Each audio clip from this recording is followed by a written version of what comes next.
الحمدللہ رب العالمین والصلاة والسلام علی سید الانبیاء والمرسلین وعلی آلہ واصحابہ واولادہ وازواجہ المطہرین، اما بعد، اعوذ باللہ من الشیطان الرجیم، بسم اللہ الرحمن الرحیم۔ الہدایہ قرآن کلاس، موضوعاتی دورہ قرآن کریم باعتبار قرآنی انسائکلوپیڈیا۔ تمام شرکاء کلاس، دوست احباب کو خوش آمدید۔ آج ہم بحمد اللہ تعالی و بجاہ سید المرسلین صلی اللہ تعالی علیہ وآلہ وسلم ایمان باللہ کے ذیل میں بہت اہم پہلو پر فیض حاصل کریں گے۔ قرآن کریم کے حوالہ سے، قرآن کی آیات سے، دورہ قرآن سے اللہ پاک ہمیں تا دم آخر اس پر استقامت کی توفیق عطا فرمائے۔ آج کا ہمارا ایمان باللہ کے سلسلہ میں جو بہت اہم پہلو ہے وہ ہے ذکر اللہ تعالی، یعنی اللہ تعالی کا ذکر۔ اور اس چیپٹر کے ذیل میں جتنے بھی پہلو آئیں گے وہ ہم قرآن کریم کے حوالہ سے، قرآنی آیات کے حوالہ سے انشاءاللہ اسٹڈی کریں گے۔ موضوع ہے ہمارا ایمان باللہ تعالی، اور اس کے تحت جو پہلو ہے ایمان، اللہ پر ایمان لانے کا بہت اہم پہلو، وہ ہے ذکر اللہ تعالی۔ یہ پہلے بھی ذکر ہو چکا کہ ایمان کی بنیاد محبت ہے، ڈیٹیل ذکر ہم نے سنا ہے کہ ایمان کی بنیاد محبت ہے۔ اگر محبت ہے تو ایمان ہے، اگر محبت نہیں تو ایمان نہیں۔ اور محبت کی شرط اور تقاضا کثرت ذکر، اس پر بات ہو چکی ہے کہ اللہ رب العزت نے اپنی ذات کو منوانا تھا، یعنی اپنی ذات پر ایمان کی دعوت دینا تھی، تو اپنا ذکر کثرت سے کرنے کی دعوت دی، حکم دیا۔ اور پھر ایمان بالرسالت کی دعوت دینا تھی، تو رسول پاک صلی اللہ علیہ وآلہ وسلم کا کثرت سے ذکر کرنے کا حکم دیا۔ تو اس سے ہمیں پتہ چلا کہ ایمان کی بنیاد محبت ہے، اور محبت کی بنیاد اور تقاضا یہ کثرت ذکر ہے، کثرت ذکر ہے۔ اپنے ذکر کثیر کا حکم دیا اس لیے کہ اس نے اپنے آپ کو منوانا تھا، اپنی ذات کو منوانا تھا، تو اپنے ذکر کثیر کا حکم دیا۔ اور جب حکم دیا تو دو طریقوں سے دیا اللہ پاک نے اپنے ذکر کا حکم۔ نمبر 1 بلا واسطہ ذکر، اور نمبر 2 بالواسطہ ذکر۔ اب واسطہ کا مطلب ہوتا ہے وسیلہ، اور آج ان لوگوں کو بھی سمجھ آ جائے گی کہ وسیلہ کیا ہوتا ہے، اور وسیلہ کتنا ضروری ہے جو وسیلے سے سرے سے انکار کرتے ہیں۔ کہ اللہ رب العزت نے اپنے بلا واسطہ ذکر کا جب حکم دیا تو کہا کہ میرے ناموں کے ساتھ میری تسبیح کیا کرو، یعنی اللہ کے ناموں کا ذکر کرنا اور اللہ کی ذات کا، اس کے صفاتی ناموں کے ذریعے ذکر کرنا، یا اللہ اللہ کہہ کر ذکر کرنا، جیسے ہم شب برات میں یا شب قدر میں مل کر ذکر کرتے ہیں۔ اور جو بالواسطہ ذکر ہے اس کی وضاحت سب کی آنکھوں کے سامنے ہے کہ اللہ تعالیٰ کا ذکر اس کے مظاہر کو دیکھ کر کرنا، اس کی نشانیوں کو دیکھ کر کرنا، یعنی کائنات کو اللہ پاک نے اپنی مخلوقات سے بھرا ہے، اپنی تخلیق سے بھرا ہے، اپنی نشانیوں سے بھرا ہے، اپنے مظاہر قدرت سے بھرا ہے، تو ان سارے مظاہر قدرت کو دیکھ کر، اللہ کی مخلوقات کو دیکھ کر، اللہ کی نشانیوں کو دیکھ کر سبحان اللہ کہتے ہوئے اللہ تعالیٰ کا ذکر کرنا اور ان نشانیوں میں سے اللہ کی پہچان کرنا، یہ ذکر بالواسطہ ہے۔ تو اگر ہم دیکھیں کہ اللہ تعالیٰ کی نشانیوں میں سب سے بڑی اللہ کی پہچان کی نشانی کیا ہے؟ انسان، جس کی خاطر قرآن اتارا گیا، جس کی خاطر انبیاء کرام کو بھیجا گیا، جس کی خاطر کتابیں اتاری گئی، جس کی خاطر یہ سارے جہان سجائے گئے، وہ انسان اللہ کی قدرت کی اور اللہ کی پہچان کی سب سے بڑی نشانی ہے۔ اور انسانوں میں اگر دیکھا جائے تو افضل البشر، افضل الانبیاء، امام الانبیاء، سب سے افضل بشر کون ہے کہ جس کے صدقے سے اللہ پاک نے بشر کو یہ جسم دیا اور احسن تقویم کے مقام پہ بٹھایا، وہ ہے امام الانبیاء محمد مصطفیٰ صلی اللہ تعالی علیہ وسلم۔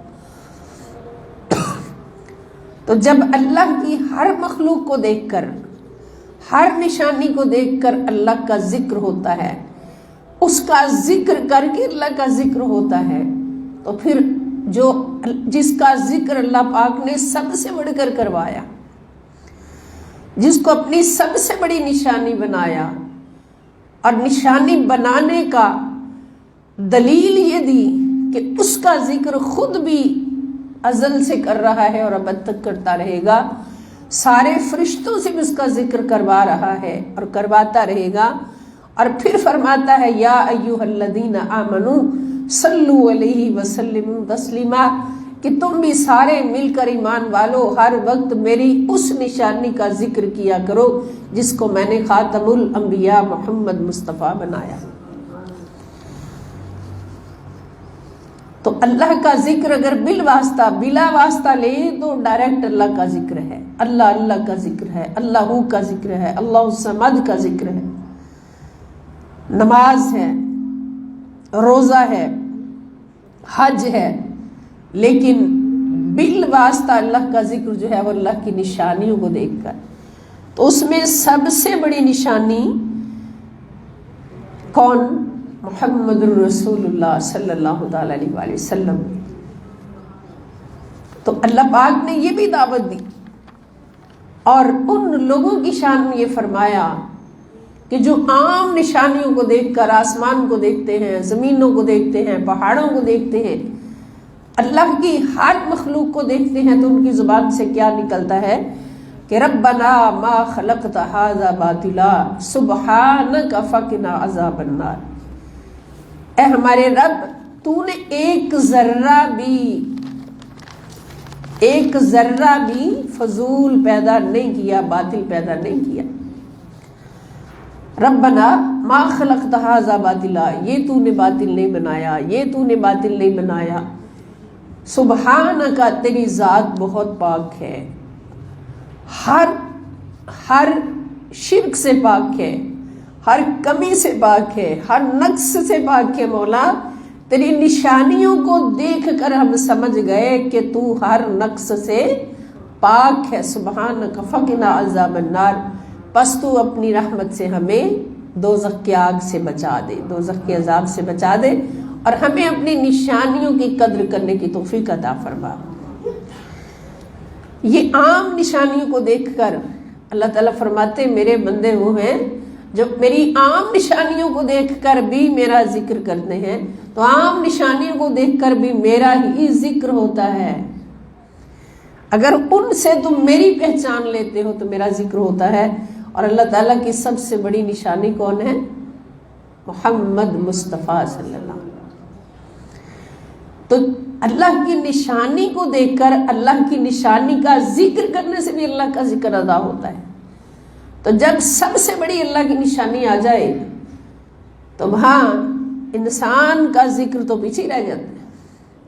اللہ تعالیٰ فرماتے اب ذرا سوچ لیجئے کہ جس کا ذکر سے میں نے سارے جہانوں کو بھر دیا ہے اور ورفعنا لک ذکرک کا صحرا اس کے سر پہ سجا دیا ازل سے ابد تک کے لیے. سوچئے ذرا کہ سب سے بڑی میری نشانی اور میرے ذکر کا سب سے بڑا وسیلہ وہی ذات ہے. اس کو دیکھو گے تو میرا ذکر ہوگا، اس کو سنو گے تو میرا ذکر ہوگا، اس کی زیارت خوابوں میں بھی کرو گے تو میرا ذکر ہوگا، اس کا ذکر مجلسوں میں کرو گے تو میرا ذکر ہوگا، نعت مصطفیٰ کی پڑھو گے ذکر خدا کا ہوگا. ذکر مصطفیٰ کا کرو گے، مصطفیٰ کی زلفوں کا ذکر کرو گے، خدا کی قسم ذکر خدا کا ہوگا. مصطفیٰ کے مکھڑے کا ذکر کرو گے تو ذکر خدا کا ہوگا. مصطفیٰ کی باتوں کا ذکر کرو گے تو ذکر خدا کا ہوگا، کیونکہ مصطفیٰ صلی اللہ تعالی علیہ وآلہ وسلم اللہ تعالیٰ کی سب سے بڑی نشانی ہے، پہچان کی. اور یہاں تک اللہ نے کہہ دیا کہ ان اللہ وملائکتہ یصلون علی النبی یا ایھا الذین آمنوا صلوا علیہ وسلموا تسلیما.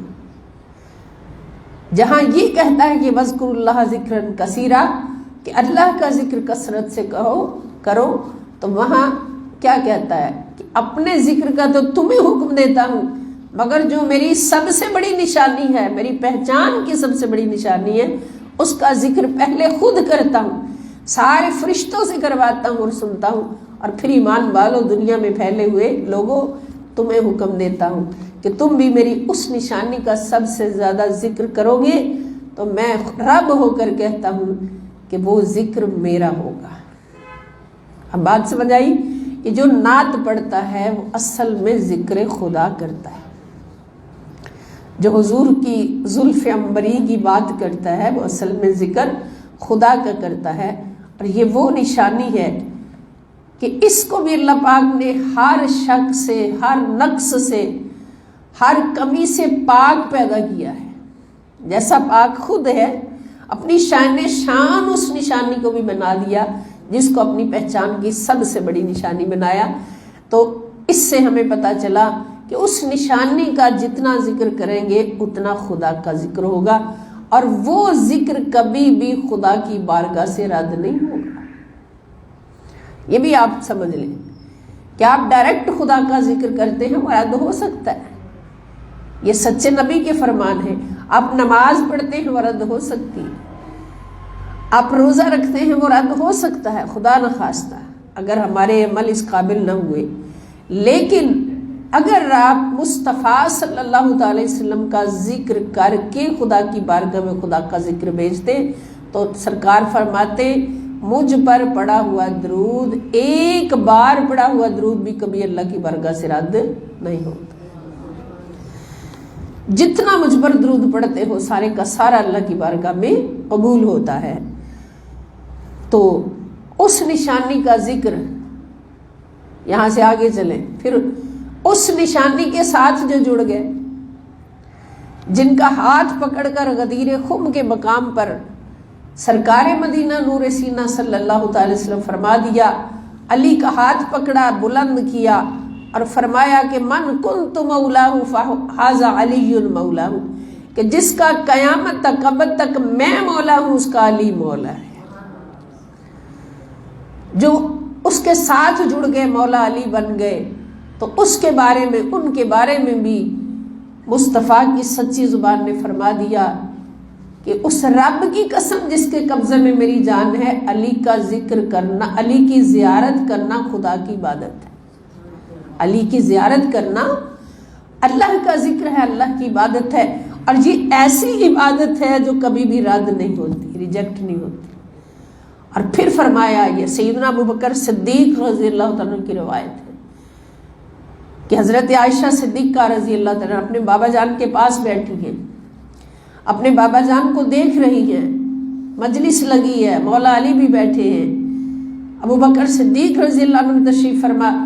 ابو بکر کی نظریں جو ہیں وہ مولا علی کے چہرے پر گڑی ہوئی ہیں، زیارت کرتے جا رہے ہیں. اللہ کا فرمان ہے نا کہ اگر میرے بندے تمہارے سامنے بیٹھے ہوں تو وَلَا تَعْدُ عَيْنَاكَ عَنْهُمْ، ان کے چہروں سے اپنی نظریں نہ ہٹایا کرو، جب تک ان کی زیارت کرتے ہو تب تک میرا ہی ذکر کرتے. مولا علی تو امام الاولیاء ہے. تو حضرت ابوبکر صدیق کی بیٹی پوچھتی ہے، حضرت عائشہ صدیقہ پوچھتی ہیں کہ بابا جان میں اکثر دیکھتی ہوں کہ آپ کی نظریں مولا علی کے چہرے پر گڑی ہوتی ہیں، آپ کو وہ بہت پیارے لگتے ہیں. تو حضرت ابوبکر صدیق نے فرمایا میری بیٹی، میرے مصطفیٰ صلی اللہ تعالی وسلم کو میں نے فرماتے سنا کہ اس رب کی قسم جس کے قبضے میں میری جان ہے کہ علی کے چہرے کو دیکھنا اللہ کی عبادت ہے. میں تو علی کی زیارت کر کے خدا کی عبادت کر رہا ہوں. اور پھر یہ بھی فرمایا کہ علی کا ذکر مجلس میں کرنا، علی کی پشت کو دیکھنا بھی خدا کی عبادت ہے. علی جا رہے ہوں، چہرہ نظر نہیں آیا، پشت کی زیارت ہو گئی تو وہ بھی اللہ کا ذکر ہے، اللہ کی عبادت. یعنی اللہ کے ولی کی زیارت ہر صورت اللہ کی عبادت ہے، اللہ کا ذکر ہے. اور اگر علی مجلس میں سامنے موجود نہ بھی ہو تو مجلس میں علی کا ذکر کرنا بھی اللہ کی عبادت ہے. سمجھ آئی کہ جو اللہ کی نشانی بن جاتا ہے بندوں میں سے، سچی نشانی بن جاتا ہے، تو وہ اللہ کے ذکر کا وسیلہ بن جاتا ہے. تو اس طرح سے اللہ کا ذکر بالواسطہ ہوتا ہے، یعنی واسطے سے، وسیلے سے. تو جب اللہ کا ذکر بھی اللہ تعالیٰ نے وسیلے سے کروایا، اور جو بلا واسطہ ذکر ہے اس کو اتنا درجہ نہیں دیا جتنا بالواسطہ وسیلے کے ساتھ ذکر کو درجہ دیا، تو پھر سمجھ جائیں کہ وسیلہ کتنا ضروری ہے. اور یہاں سے ہمیں یہ بات سمجھ آ گئی کہ اللہ تک اگر وسیلے سے پہنچو گے تو پھر کبھی بھی ریجیکٹ نہیں کیے جاؤ گے. وسیلے اللہ نے بنائے اس لیے، اگر حضور غوث اعظم نے تمہارا ہاتھ پکڑ کر اللہ کی طرف پہنچا دیا، اللہ کے در پہ بٹھا دیا، تو اللہ تعالیٰ نے غوث اعظم کا پاس رکھنا ہے. غوث اعظم کا دھوبی ہے نا، کچھ نہیں پتا، کوئی علم نہیں ہے. قبر میں جاتا، فرشتہ پوچھتا ہے من ربو کا، جواب دیتا مجھے نہیں پتا کچھ بھی، کہ آپ پوچھ رہے مجھے اتنا پتا میں غوث اعظم کا دھوبی. ما دینوں کا، تیرا دین کیا ہے؟ فرشتوں مجھے کوئی علم نہیں، میں عالم نہیں ہوں، آپ کیا پوچھتے ہیں مجھے نہیں پتا، مجھے اتنا پتا ہے میں غوث اعظم کا دھوبی ہوں. جو سوال بھی فرشتے کرتے ہیں غوث اعظم کا دھوبی ایک ہی جواب دیتا ہے، میں غوث اعظم کا دھوبی ہوں. فرشتے اللہ تعالیٰ کے پاس جاتے ہیں، مولا اس دیوانے کا کیا کریں، ایک ہی نام لیے جا رہا ہے غوث اعظم، غوث اعظم پکارے جا رہا ہے. تو اللہ تعالیٰ نے فرمایا فرشتوں تم یہ نہ دیکھو کہ وہ ان پڑھ ہے، تم یہ نہ دیکھو کہ علم سے آ رہی ہے، اس کو کوئی سمجھ نہیں، یہ دیکھو کہ بول کہاں سے رہا ہے، یہ دیکھو کہ نام کس کا لے رہا ہے. اگر نام وہ شیخ عبد القادر جیلانی کا لے رہا ہے تو پھر تم پر فرض نہیں کہ اس کو سختی کرو، یہ حساب لو، میرا حکم ہے کہ اس کو بلا حساب جنت میں بھیج دو. یہ بالواسطہ ہے، اسی لیے مرشد پکڑنا لازم ہے. اور مرشد بھی کوئی آرا وغیرہ نہیں، مرشد بھی وہ ہو جو ہاتھ پکڑے اور اللہ رب العزت سے ملا دے. مرشد بھی وہ جس کا دامن پکڑو تو فوراً گنبد خضرا کے سائے میں پہنچ جاؤ، سنہری جالیوں سے لپٹ جاؤ، اللہ کے در پہ پہنچ جاؤ. اور پھر اس مرشد کے وسیلے سے، اس مرشد کے صدقے سے اللہ تعالیٰ ریجیکٹ نہیں کرتا، وہ قبول کرتا ہے. اگر غوث اعظم کے مرید کا یہ عالم ہے تو پھر جو مریدین محمد مصطفیٰ صلی اللہ علیہ وسلم ہیں ان کا عالم کیا ہوگا. یہ شان ہے خدمتگاروں کی، تو سردار کا عالم کیا ہوگا. کثرت سے درود پاک پڑھنے والوں اور حضور علیہ السلام کی محبت میں ڈوب کر زندگی گزارنے والوں اور حضور علیہ السلام کی محبت اور عشق میں قربان ہو جانے والوں کا مقام کیا ہوگا کہ اللہ پاک فرشتوں سے فرماتے کہ پرے ہٹ جاؤ، خبردار جو اس کی طرف نظر بھی اٹھائے، اس کو ہاتھ بھی نہیں لگانا. فرشتے آتے ہیں، اس دیوانے کی طرف مسکرا کے دیکھتے ہیں اور چلے جاتے ہیں. یہ بالواسطہ ذکر کی فضیلت ہے. اور اللہ کی سب سے بڑی نشانی محمد رسول اللہ صلی اللہ علیہ وسلم، اس کو اللہ نے ہر شک سے، ہر کمی سے، ہر نقص سے پاک پیدا کیا، اور خود گواہیاں دے دی. کہیں کہہ دیا انک لعلی خلق عظیم، کہیں کہہ دیا کہ لا اقسم بہذا البلد وانت حل بہذا البلد. سونیا اس شہر مکہ کی قسم آج تک نہیں کھائی، آج اس لیے کھا رہا ہوں کہ اس شہر مکہ کو تیرے قدموں نے بھی پاک کر دیا، تیرے قدم اس شہر مکہ پر آ گئے ہیں. اور کہیں فرماتا ہے کہ وما رمیت اذ رمیت ولکن اللہ رما، کہ محبوب، میرے سونے محبوب، تو نے ریت کی مٹھی بھر کے کافروں کی طرف ماری، مگر میں کہتا ہوں یہ تو نے نہیں ماری، یہ میں نے ماری. یہ ہاتھ جو نظر تیرا آ رہا ہے، یہ ہاتھ اصل میں خدا کا ہاتھ ہے. جس کے ہاتھ کو اپنا ہاتھ کہے، جس کی زبان کو اپنی زبان کہے، وما ينطق عن الهوى ان هو الا وحی یوحى کہہ کر اس کی زبان کو اپنی زبان کہے، تو اس سے پاک نشانی اللہ کی اور کون سی ہو سکتی، اس سے بڑی نشانی اللہ کی اور کون سی ہو سکتی. تو میری ساتھیوں، دوستوں، مسلمان بہنوں، بھائیوں، یقین رکھو کہ نبی کریم صلی اللہ علیہ وسلم کا جتنا ذکر کریں گے اتنا رب تعالیٰ کا ذکر کثرت سے ادا ہوگا. جتنا جب اللہ تعالیٰ نے حضور علیہ السلام کو پیغام بھیجا کہ وَرَفَعْنَا لَكَ ذِكْرَكَ، کہ ہم نے آپ کے ذکر کو ہر مقام پر بلند کر دیا، ہمیشہ کے لیے بلند کر دیا، تو حضور خوش ہوئے اس بات پر. جبریل سے کہا جبریل ذرا میرے مولا سے پوچھ کے تو آؤ، اس کا تھوڑا سا مجھے سمجھائیں مفہوم کیسے بلند. تو اللہ تعالیٰ نے پہلا جواب کیا دیا کہ اذا ذکرت ذکرت معی. سونیا اس کائنات میں عرش سے لے کے فرش تک، ہر جہان میں، ہر مخلوق میں، ہر مقام پر جہاں میرا ذکر ہوگا میرے ساتھ تیرا ذکر چلے گا. تیرے ذکر کے بغیر میرا ذکر مکمل نہیں ہوگا. یہاں سے آپ جان جائیں کہ حضور کا ذکر کتنا بڑا وسیلہ ہے اللہ کے ذکر کا، کہ حضور کا ذکر ہوتا ہے تو اللہ کا ذکر قبول ہوتا ہے. اب آپ اشہد ان لا الہ الا اللہ پڑھتے رہے، جب تک اشہد ان محمد رسول اللہ صلی اللہ علیہ وسلم نہیں پڑھیں گے، خدا کی قسم اللہ کبھی بھی اشہد ان لا الہ الا اللہ کو قبول نہیں کرے. تو اشہد ان لا الہ الا اللہ کو قبول کس نے کروایا؟ اشہد ان محمد رسول اللہ صلی اللہ علیہ وسلم. یہ بالواسطہ ذکر ہے کہ حضور کا ذکر ہوا تو اللہ کا ذکر قبول ہوگا. اور پھر دوسرا معنی یہ بتایا کہ سونیا ای جعلتک ذکری، اس کا مطلب یہ ہے کہ میں نے تجھے ہی اپنا ذکر بنا دیا ہے، جو تیرا ذکر کرے گا وہ میرا ذکر کرے گا. جعلتک ذکری، تجھے بنا دیے ہے اپنا ذکر. نعت تیری پڑھ رہا ہوگا، میں کہوں گا فرشتوں دیکھو میرا کتنا پیارا ذکر کر رہا ہے. کوئی بغدادی مسجد میں نعت پڑھ رہا ہو سرکار کی کہ کوئی مثل مصطفیٰ کا نہ ہوا نہ ہے نہ ہوگا، کسی اور کا یہ رتبہ نہ ہوا نہ ہے نہ ہوگا، تو خدا کی قسم اوپر بیٹھا ہوا رب سارے فرشتوں سے کہتا ہے کہ فرشتوں جھومو، دیکھو میرا یہ بندہ میرا کتنا پیارا ذکر کر رہا ہے. کہ محمد محمد کہتے رہو.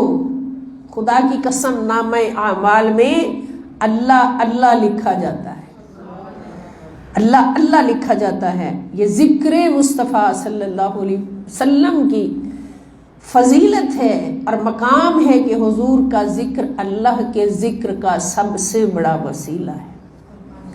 ای جعلتک کا ذکری، تجھے ہی اپنا ذکر بنا دیا ہے.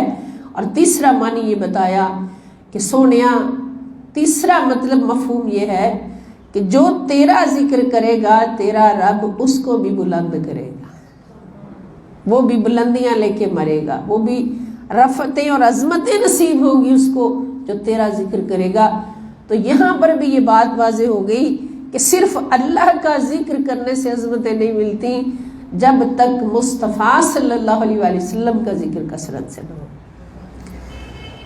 تو ذکر اللہ کی بات ہو تو یہ لازم ہے کہ ہم پہلے سمجھیں کہ اللہ کے ذکر سے مراد کیا ہے.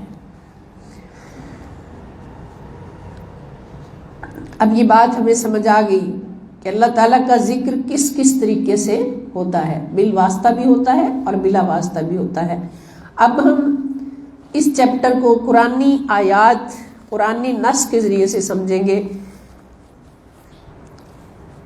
اس ذیل میں سب سے پہلا موضوع جو ہے ذکر الہی کے ذیل میں کہ الامر بذکر اللہ تعالی و فضلہ، ذکر الہی کا حکم اور اس کی فضیلت، اللہ تعالیٰ کا ذکر اور اس کی فضیلت۔ اللہ پاک فرماتے ہیں فاذکرونی اذکرکم واشکروا لی ولا تکفرونی، سو تم مجھے یاد کیا کرو، مجھے یاد کیا کرو، میں تمہیں یاد رکھوں گا، اور میرا شکر ادا کیا کرو اور میری ناشکری نہ کیا کرو۔ یعنی اللہ کے ذکر کی فضیلت یہ ہے، حکم تو ہو گیا نا جب اللہ تعالیٰ نے کہا فاذکرونی، میرا ذکر کرتے رہا کرو، فضیلت کیا ہوگی اس کی کہ اذکرکم، میں بھی تمہارا ذکر کروں گا۔ کہ جتنا بندہ خدا کا ذکر کرتا ہے اتنا خدا بندے کا ذکر کرتا ہے، لیکن ہم ہائے ہائے یہ بات تو بہت چھوٹی کر گئے ہم۔ بندہ اپنی شان سے خدا کا ذکر کرتا ہے، خدا اپنی شان سے بندے کا ذکر کرتا ہے، خدا کی شان بہت بڑی ہے، سبحان اللہ۔ تو پھر وہ بندہ کتنا خوش نصیب ہے جو ہر گھڑی اللہ کا ذکر کرے، کبھی زبان سے، کبھی اخلاق سے، کبھی کردار سے، کبھی اللہ کی نشانیوں کو جان جان کر، سمجھ سمجھ کر، ان میں غوطہ زن ہو کر۔ اس کا اجر کتنا ہے؟ حضور فرماتے کہ آرام سے بیٹھے، ٹیک لگائے، ایک لمحے کے لیے اللہ کی کسی نشانی میں غور فکر کرنے والے کو 70 سال کی عبادت سے افضل کا ثواب ہے۔ یہ اجر ہے اللہ کے ذکر کا، یعنی اللہ کی نشانیوں میں غور کرنا بھی اللہ کا ذکر ہے۔ پھر فرمایا فَإِنْ خِفْتُمْ فَرِجَالًا أَوْ رُكْبَانًا فَإِذَا أَمِنْتُمْ فَاذْكُرُوا اللَّهَ كَمَا عَلَّمَكُمْ مَا لَمْ تَكُونُوا تَعْلَمُونَ۔ یہ صلاۃ الخوف کا حکم ہے کہ جب دشمن سامنے ہو، حملے کا انتہائی شدید خطرہ ہو، تو پھر بھی نماز نہیں چھوڑنی۔ خوف میں بھی ہو تو کس طرح سے نماز پڑھنی ہے کہ پھر اگر تم حالت خوف میں ہو تو پیادہ یا سوار جیسے بھی ہو نماز پڑھ لیا کرو۔ سواری پر بیٹھے تو وہیں 2 فرض اللہ کی بارگاہ میں پیش کرو، پیدل جا رہے ہو تو چلتے چلتے تھوڑی دیر رک کے کوئی حصہ لشکر کا دشمن کے تعاقب میں رہے اور کوئی نماز ادا کرے، حصے بنا لو لشکر کے۔ یہ باقاعدہ قرآن نے ہمیں سکھایا کہ اللہ کے ذکر میں کوتاہی نہیں کرنی، خاص طور پر جب بڑی کسی مہم میں نکلو، کوئی بڑا کام درکار ہو تو اللہ کے ذکر سے کوتاہی نہیں کرنی۔ پھر جب تم حالت امن میں آ جاؤ تو انہی طریقوں پر اللہ کی یاد کرو جو اس نے تمہیں سکھائے ہیں، جنہیں تم پہلے نہیں جانتے تھے۔ جو بھی اللہ کے ذکر کے طریقے ہیں، نماز ہے، روزہ ہے، حج ہے، زکوٰۃ ہے، اور نوافل ہے، تہجد ہے، اوابین ہے، اشراق ہے، دعا ہے، چاشت ہے، ساری نمازیں پڑھو۔ جب امن میں آ جاؤ تو پھر پوری نماز پڑھو۔ اس کا مطلب یہ کہ پوری نماز ادا کرو، سنتیں بھی، فرض بھی، نفل بھی۔ لیکن جب صلاۃ الخوف میں ہو، خوف میں ہو، تو پھر چلتے چلتے یہ سواری پر 2 فرض قصر ادا کر لیا کرو، ذکر نہ چھوڑو۔ تو دوستو اگر اس حالت میں نماز نہیں چھوڑنے کا حکم، تو پھر جو آرام دہ کمروں میں رہتے ہوئے، گھروں میں رہتے ہوئے، دنیا کی عیش پرستی میں پھنسے ہوئے نمازیں چھوڑ دیتے، پھر ان کا مقام اللہ کی بارگاہ میں کچھ نہیں ہوتا۔ وہ فقط فضول ڈھیر کی طرح ہوتے ہیں، جس ڈھیر کا، جس گھاس پھوس کا کوئی فائدہ نہیں ہوتا، وہ اس طرح سے ہوتے ہیں۔ پھر اللہ تعالیٰ سورہ آل عمران میں فرماتے ہیں آیت نمبر 41 میں کہ وَاذْكُرْ رَبَّكَ كَثِيرًا وَسَبِّحْ بِالْعَشِيِّ وَالْإِبْكَارِ، اور اپنے رب کو کثرت سے یاد کرو اور شام اور صبح اس کی تسبیح کرتے رہو، شام اور صبح اس کی تسبیح کرتے رہو، کثرت سے یاد کرو۔ اب دیکھیں بار بار اب ہم پڑھ رہے اس موضوع کو، ویسے تو اب جب ہم قرآن کریم کی تلاوت کریں تو کہیں کہیں ہمیں یہ آیات نظر آتی نا بکھری ہوئی، تو جہاں آیت نظر آتی ہم سمجھ لیتے ہیں اللہ کے ذکر کا حکم ہے، لیکن یہاں پر تو ہمارے لیے اتنا بڑا کرم ہے، حضور شیخ الاسلام کا اتنا بڑا احسان ہے، ڈاکٹر محمد طاہر القادری مدظلہ العالی کا، کہ انہوں نے انسائکلوپیڈیا کی صورت میں ہمیں قرآن دے دیا کہ ایک موضوع لو تاکہ تمہیں اس موضوع میں ایک کثیر مال مل جائے، یعنی ایک ایسی مارکیٹ ہمیں دے دی کہ جس کیٹیگری کا مال ہمیں چاہیے وہ ایک ہی شوق میں بھرپور رنگوں میں ملے گا، ہر رنگ میں ملے گا، جس طرح کا ہمیں چاہیے، جتنا چاہیے وہ سارے کا سارا ملے گا۔ تو اب یہ لینا جو ہے یہ ہماری ہمت ہے، ہماری کوشش ہے، اور جتنی ہم کوشش کریں گے اللہ پاک اتنا ہم سے راضی ہوتے جائیں گے۔ اس کے بعد سورۃ النساء میں فرمایا فَإِذَا قَضَيْتُمُ الصَّلَاةَ، یہ مجاہدین کے لیے حکم ہے جو جنگ میں، حالت جنگ میں ہے، سامنے دشمن کا لشکر اپنی ہتھیار تان کر کھڑا ہے، وہاں بھی نماز چھوڑنے کا حکم نہیں۔ فرمایا فَإِذَا قَضَيْتُمُ الصَّلَاةَ فَاذْكُرُوا اللَّهَ قِيَامًا وَقُعُودًا وَعَلَى جُنُوبِكُمْ فَإِذَا اطْمَأْنَنْتُمْ فَأَقِيمُوا الصَّلَاةَ إِنَّ الصَّلَاةَ كَانَتْ عَلَى الْمُؤْمِنِينَ كِتَابًا مَوْقُوتًا۔ پھر اے مسلمان مجاہدوں، جب تم نماز ادا کر چکو تو اللہ کو کھڑے اور بیٹھے اور اپنے پہلوؤں پر لیٹے ہر حال میں یاد کرتے رہو۔ یعنی میدان جہاد میں ہیں، تھکاوٹ ہوئی ہو تو ہم کہتے ہیں آج تھکے ہوئے ہیں، بولنے کو دل نہیں کر رہا، کچھ پڑھا نہیں جا رہا ہے، بولنے کو، ان سے بڑا تھکاوٹ والا کون ہوگا جو اسلامی ملک کی سرحدوں کی حفاظت کے لیے 24 گھنٹے کی ڈیوٹی پر، اور پھر سامنے دشمن ہے، مقابلہ ہو رہا ہے، دشمن ان کو مار رہے ہیں، وہ دشمن کو مار رہے ہیں۔ تو وہاں پر بھی اللہ تعالیٰ فرماتے کہ پھر جب تم حالت خوف سے نکل کر اطمینان پالو تو نماز کو حسب دستور قائم کرو، بے شک نماز مومنوں پر مقررہ وقت کے حساب سے فرض ہے، فرض، مقررہ وقت کے حساب سے فرض ہے۔ اس کے بعد اللہ پاک فرماتے ہیں کہ مشکلات کے حل میں بھی اللہ کا ذکر کرو، حل کے لیے اگر کوئی مشکلات آ جائیں، پریشانیاں آ جائیں تو اللہ کا ذکر سب سے بڑا وسیلہ ہے مشکلات کو بگانے کا۔ یا ایھا الذین آمنوا اذا لقیتم فئۃ فاثبتوا واذکروا اللہ کثیرا لعلکم تفلحون۔ ہماری مشکلات گھروں میں بیٹھے تو کچھ بھی نہیں، یہ مشکل کون سی ہے؟ اللہ تعالیٰ فرماتے ہیں ایمان والو، جب دشمن کی کسی فوج سے تمہارا مقابلہ ہو، میدان جنگ ہو، تو ثابت قدم رہا کرو اور اللہ کو کثرت سے یاد کیا کرو تاکہ تم فلاح پا جاؤ۔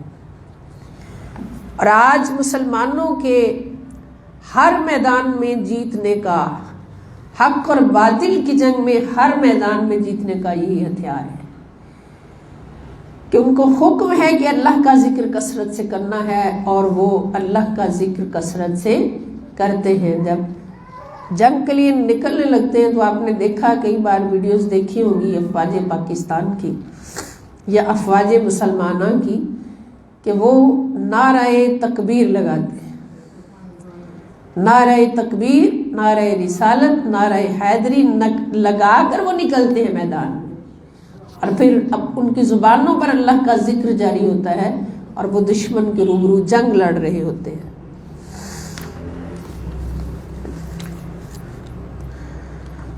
اور پھر ذکر الہی کا ایک اور بہت بڑا فائدہ کہ ہر برائی سے، بے حیائی سے روکتا ہے۔ اللہ تعالیٰ فرماتے ہیں اتلو ما اوحی الیک من الکتاب واقم الصلاۃ ان الصلاۃ تنہی عن الفحشاء والمنکر ولذکر اللہ اکبر واللہ یعلم ما تصنعون۔ اے حبیب مکرم صلی اللہ علیہ وسلم، آپ وہ کتاب پڑھ کر سنائیے جو آپ کی طرف بذریعہ وحی بھیجی گئی ہے، اور نماز قائم کیجئے، بے شک نماز بے حیائی اور برائی سے روکتی ہے۔ نماز اللہ کا ذکر ہے نا، فرض عبادات میں سب سے بڑا فرض۔ اول ما یحاسب بہ العبد الصلاۃ، قبر میں سب سے پہلا سوال جو ہوگا نماز کے بارے میں ہوگا۔ تو اللہ تعالیٰ فرماتے کہ نماز قائم کیجئے، بے شک نماز ہر برائی اور بے حیائی سے روکتی ہے، اور واقعی اللہ کا ذکر سب سے بڑا ہے، اور اللہ ان کاموں کو جانتا ہے جو تم کرتے، ہمارے تمام کاموں پر اللہ کی نظر ہے۔ تو اس سے میں پتہ چلا کہ نماز جو ہے یہ برائیوں سے روکنے کا سب سے بڑا وسیلہ ہے۔ اس میں انسان کو شرم آتی ہے نا، اللہ کی بارگاہ میں جب حاضری ہوتی ہے کہ اتنا گندا ہو کر میں اللہ کی بارگاہ میں کیسے حاضری دوں، کہ ایک نماز پڑھی دوسری نماز تک سوچا ہی نہیں کہ نماز کا مقصد کیا ہے۔ نماز کا مقصد تو برائیوں سے بچنا ہے، بے حیائیوں سے بچنا ہے، گواہی یہ دینا ہے کہ مولا میں تیری خاطر میں پاک ہو گیا ہوں، میں اب کوئی برائی کوئی گناہ نہیں کرتا، نہ کر سکتا ہوں۔ پھر اللہ پاک فرماتے یا ایھا الذین آمنوا اذکروا اللہ ذکرا کثیرا وسبحوہ بکرۃ واصیلا، ایمان والو تم اللہ کا ذکر کثرت سے کیا کرو اور صبح و شام اس کی تسبیح کیا کرو۔ پھر نماز جمعہ کے بارے میں آج کل اکثر جو تاجر لوگ ہیں وہ پریشان ہیں کہ ہمیں تجارت میں خسارہ ہو رہا ہے، یا کل بھی کچھ دوستوں سے ملاقات ہوئی تو ان کا یہی رونا تھا کہ اب یہ ہو رہا ہے وہ ہو رہا ہے۔ تو جب میں نے صبح یہ آیت مبارکہ کا مطالعہ کیا تو میرے ذہن میں تھوڑا سا یہ بات آئی کہ ہو سکتا ہے وہ نماز جمعہ کا خیال نہ کرتے۔ نماز جمعہ جو ہے اس کی خاطر اللہ رب العزت نے فرض کر دیا ہے، پختہ فرض کر دیا ہے کہ ادھر جمعہ کی نماز کی اذان سنو، سب کچھ بند کر کے مسجد میں پہنچو۔ حرام ہے جمعے کے ٹائم کاروبار کرنا، دکان کھولے رکھنا یا کسی اور کام میں مصروف ہونا حرام ہے مردوں پر۔ خواتین پر جمعہ مسجد میں جا کے پڑھنا فرض نہیں ہے، لیکن مردوں کے لیے ضروری ہے کہ ہر کام چھوڑ کر دوڑ لگا کے وہ مسجد میں پہنچ جائیں۔ یا ایھا الذین آمنوا، اے ایمان والو، اذا نودی للصلاۃ، جب تمہیں پکارا جائے، اذان دی جائے نماز کے لیے، من یوم الجمعۃ، جمعہ کے دن، خاص طور پر جمعہ کے دن نماز کے لیے اذان دی جائے، فاسعوا الی ذکر اللہ، تو جلدی جلدی سے تیزی کرو اللہ کے ذکر کی طرف، وذروا البیع، خاص طور پہ فرمایا ذرو، اور چھوڑ دو البیع، خرید و فروخت، کوئی خرید رہا ہے وہ بھی وہیں چھوڑ دے، کوئی بیچ رہا ہے وہ بھی وہیں چھوڑ دے، ذالکم خیر لکم ان کنتم تعلمون، یہی تمہارے لیے بہتر ہے اگر تم جانتے ہو کہ اللہ جو حکم تمہیں دیتا ہے وہ تمہارے لیے بہت اچھا ہوتا ہے۔ اگر تم علم رکھتے ہو تو یہی تمہارے حق میں بہتر ہے۔ اب جب اللہ نے کہہ دیا تمہارے حق میں بہتر ہے، جب اللہ کا بندہ جمعہ کی اذان سنتے ہی سب کچھ چھوڑ کر مسجد کا رخ کرے گا نماز جمعہ کی ادائیگی کے لیے، تو پھر بتائیں کہ اللہ تعالیٰ اپنا وعدہ خلاف کریں گے؟ ان اللہ لا یخلف المیعاد، اللہ تو دیکھ رہا ہوتا ہے اوپر سے کہ میرا کون بندہ میری بات مان کر دوڑا آ رہا ہے، فرشتوں لکھ لو یہ مسجد کی طرف آ رہا ہے، تم اس کے گھر کو رزق سے بھر دو، یہ مسجد کی طرف میری محبت میں اور میرا کہا مان کر فرض کو پورا کرنے کے لیے آ رہا ہے، تم اس کے کاروبار میں بے شمار برکتیں عطا کر دو میرے حکم سے۔ یہ اللہ ہمارا لجپالی کرنے والا خدا، محبت کرنے والا خدا، تو اس کی محبت میں جو ایسا کرتا ہے تو اللہ تعالیٰ پھر اس کو رزق کی فراوانی عطا کرتا ہے کہ بندہ میری خاطر کاروبار چھوڑ کے آیا ہے، تو میری ذمہ داری ہے اس کو اس کے کاروبار میں برکتیں دینا۔ فَإِذَا قُضِيَتِ الصَّلَاةُ فَانتَشِرُوا فِي الْأَرْضِ، اور جب تم نماز ادا کر چکو، جب نماز ادا ہو چکے تو تم زمین میں منتشر ہو جاؤ، پھیل جاؤ زمین میں۔ وَابْتَغُوا مِن فَضْلِ اللَّهِ، اور اللہ کا فضل یعنی رزق تلاش کرو، یا فضل سے مراد ہے رزق، پھر اس رزق کو تلاش کرو جو تم کر رہے تھے۔ وَاذْكُرُوا اللَّهَ، اور ساتھ ساتھ اللہ تعالیٰ کا ذکر بھی کرتے جاؤ۔ اب پیارے دوستوں، اس ذکر سے مراد ایک تو زبان سے ذکر کرنا ہے، اور دوسرا اس سے بڑا حکم جو اس کے اندر ذکر کا ہے وہ کاروبار میں حلال کمانا ہے۔ کاروبار حلال طریقے سے کرو، اس طریقے سے کرو جو مصطفیٰ صلی اللہ علیہ وآلہ وسلم نے سکھایا۔ اللہ کا ذکر کرو، یعنی کاروبار کرو تو اللہ کے حکم کے مطابق کرو، رسول اللہ صلی اللہ علیہ وسلم کی سنت اور سیرت کے مطابق کرو، لعلکم تفلحون، تاکہ تم فلاح پا جاؤ، سارے جہانوں میں فلاح پا جاؤ۔ اب ہم دیکھتے ہیں کہ سعودیہ کے اندر قرآن نافذ ہے، اب وہاں پر بگاڑ کرنے والے پیدا ہو گئے، لیکن بیسیکلی وہاں پر احکام قرآن نافذ ہے۔ چور کا ہاتھ کاٹ دینے کا حکم ہے تو وہاں پر چور کا ہاتھ باقاعدہ کاٹا جاتا ہے۔ کسی قاتل کو قتل کرنے کا حکم ہے تو وہاں پر قاتل کی گردن اڑائی جاتی ہے، کوئی سفارش نہیں چلتی۔ اور پھر جب نماز جمعہ کا وقت یا کسی بھی نماز کا وقت آتا ہے، نماز جمعہ تو سب سے افضل، کسی بھی نماز کا وقت آتا ہے، نماز جمعہ کا وقت آتا ہے تو دکاندار ساری لائٹیں بند کر کے دروازے بند کر دیتے، خریدار چاہے اندر بند ہو جائے، کوئی پرواہ نہیں ہوتی۔ اور چاہے ان کے پاس کوئی 1 کروڑ کا سودا لینے آ جائے ایک ٹائم میں، وہ کہتے وقت الصلاۃ، وقت الصلاۃ، چلو یہاں سے نماز کا وقت ہے، بھی سودا بازی نہیں ہوگی۔ تو پھر دیکھ لیں کہ اللہ تعالیٰ ان کو برکتیں کتنی عطا کرتے ہیں۔ کبھی ان کی دکانوں میں چوریاں نہیں ہوتی، کبھی ڈاکے نہیں پڑتے، کبھی تکلیف میں نہیں آتے، کبھی خسارہ نہیں ہوتا۔ ذاتی طور پر وہ خوشحال قوم ہے، خوشحال لوگ ہیں۔ تو اس کی وجہ یہی ہے کہ وہ نماز کا خیال کرتے ہیں کاروبار سے زیادہ، وہ نماز جمعہ کا خیال کرتے ہیں کاروبار سے زیادہ۔ تو آج یہ ٹرک لے لیں آپ سب اور پہنچا دیں جو سن رہے ہیں دوسروں تک بھی، کہ اگر کاروبار میں برکتیں چاہتے ہیں، فراخیاں چاہتے ہیں، تو نمبر 1 نماز کا خیال کریں۔ نماز کے وقت کوئی کاروبار جائز نہیں، خاص طور پر نماز جمعہ کے وقت۔ نمبر 2 ناجائز منافع خوری چھوڑ دیں، جائز نفع لیں، جائز تجارت کریں، جو اللہ کے رسول صلی اللہ تعالی وسلم نے طریقہ سکھایا اس کے مطابق تجارت کریں۔ خدا کی قسم کبھی خسارہ نہیں ہوگا، تھوڑا بھی ہوگا تو اس میں برکت ہوگی۔ جو اللہ کے ذکر سے ہو، اللہ کی رضا سے ہو، اس میں تھوڑے میں بھی برکت ہوتی ہے۔ اسی لیے قبلہ شاہ صاحب اکثر فرمایا کرتے تھے رحمۃ اللہ تعالی علیہ کہ اللہ تعالیٰ سے کبھی کثرت نہ مانگو، برکت مانگو۔ کثرت نہ مانگو، برکت مانگو۔ کثرت مانگو گے تو کثیر کے لالچ میں حرام حلال کی بھی تمیز ختم ہو جائے گی، برکت مانگو گے تو تھوڑے سے پیسوں میں بھی بے شمار برکت ہوگی۔ یہ اللہ والوں کی باتیں ہیں۔ تو اللہ کے ذکر کی یہ فضیلت ہے۔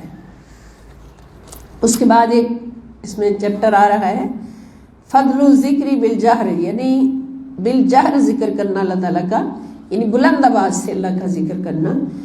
تو اللہ تعالیٰ فرماتے ہیں فاذکرونی اذکرکم واشکروا لی ولا تکفرونی، کہ سو تم مجھے یاد کیا کرو، میں تمہیں یاد رکھوں گا، اور میرا شکر ادا کیا کرو، میری ناشکری نہ کیا کرو۔ اللہ کا شکر ادا کرنا بھی اللہ کا ذکر ہے۔ اور اس میں فاذکرونی واذکرکم، کہ تم میرا ذکر کرتے رہا کرو، اور اس ذکر سے مراد وہ ذکر جو اکٹھے اجتماعی طور پر ہم بلند آواز سے کرتے ہیں، ذکر بالجہر۔ تو جب بندے اکٹھے ہو کر زمین پر بیٹھ کر اللہ کا ذکر کرتے ہیں، بالجہر کرتے ہیں، تو پھر آسمانوں پہ اللہ تعالیٰ فرشتوں کی مجلس میں ان بندوں کا ذکر کرتے ہیں۔ سبحان اللہ۔ تو کتنی برکتیں ان بندوں کو ملتی، رحمتیں ملتی۔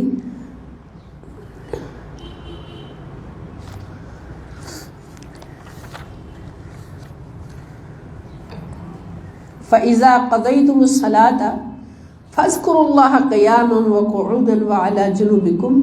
اللہ تعالیٰ فرماتے ہیں پھر اے مسلمانوں، جب تم نماز ادا کر چکو، مسجد میں گئے ہیں، وہاں پہ نماز ادا کی سب نے اجتماعی طور پر، پھر واپس آ رہے ہیں، یا عورتیں گھروں میں اپنے اپنے گھر میں نماز ادا کی، نماز سے فارغ ہو چکے ہیں، تو پھر کیا کرو؟ تو کھڑے اور بیٹھے اور اپنے پہلوؤں پر لیٹے ہر حال میں اللہ کو یاد کرو۔ یہ نہ سوچو کہ نماز پڑھ لی اور ذکر پورا ہو گیا، ذکر کا حق ادا ہو گیا، نہیں۔ ایک نماز پڑھ لی، دوسری نماز تک تمہارا جو اپنی کیفیت جو ہے وہ اللہ کے ذکر میں رہنی چاہیے.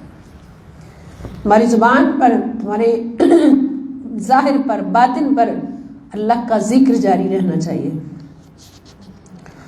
اس کا فائدہ بہت بڑا ہوگا، اسی لیے اللہ پاک نے حکم دیا. ایک نماز پڑھی، پھر ہمیں فکر ہے کہ درمیان میں ہم نے اللہ کا ذکر ہی جاری رکھنا ہے، چھوڑنا نہیں، پھر کوئی گناہ نہیں ہوگا. سمجھ آئی نا بات؟ اس طرح سے ہم گناہ سے بچ سکیں گے، کسی بھی نافرمانی، چھوٹی سے چھوٹی نافرمانی سے بھی بچ سکیں گے اگر ہم ایک نماز کے بعد دوسری نماز تک اللہ کا ذکر کرتے رہیں گے.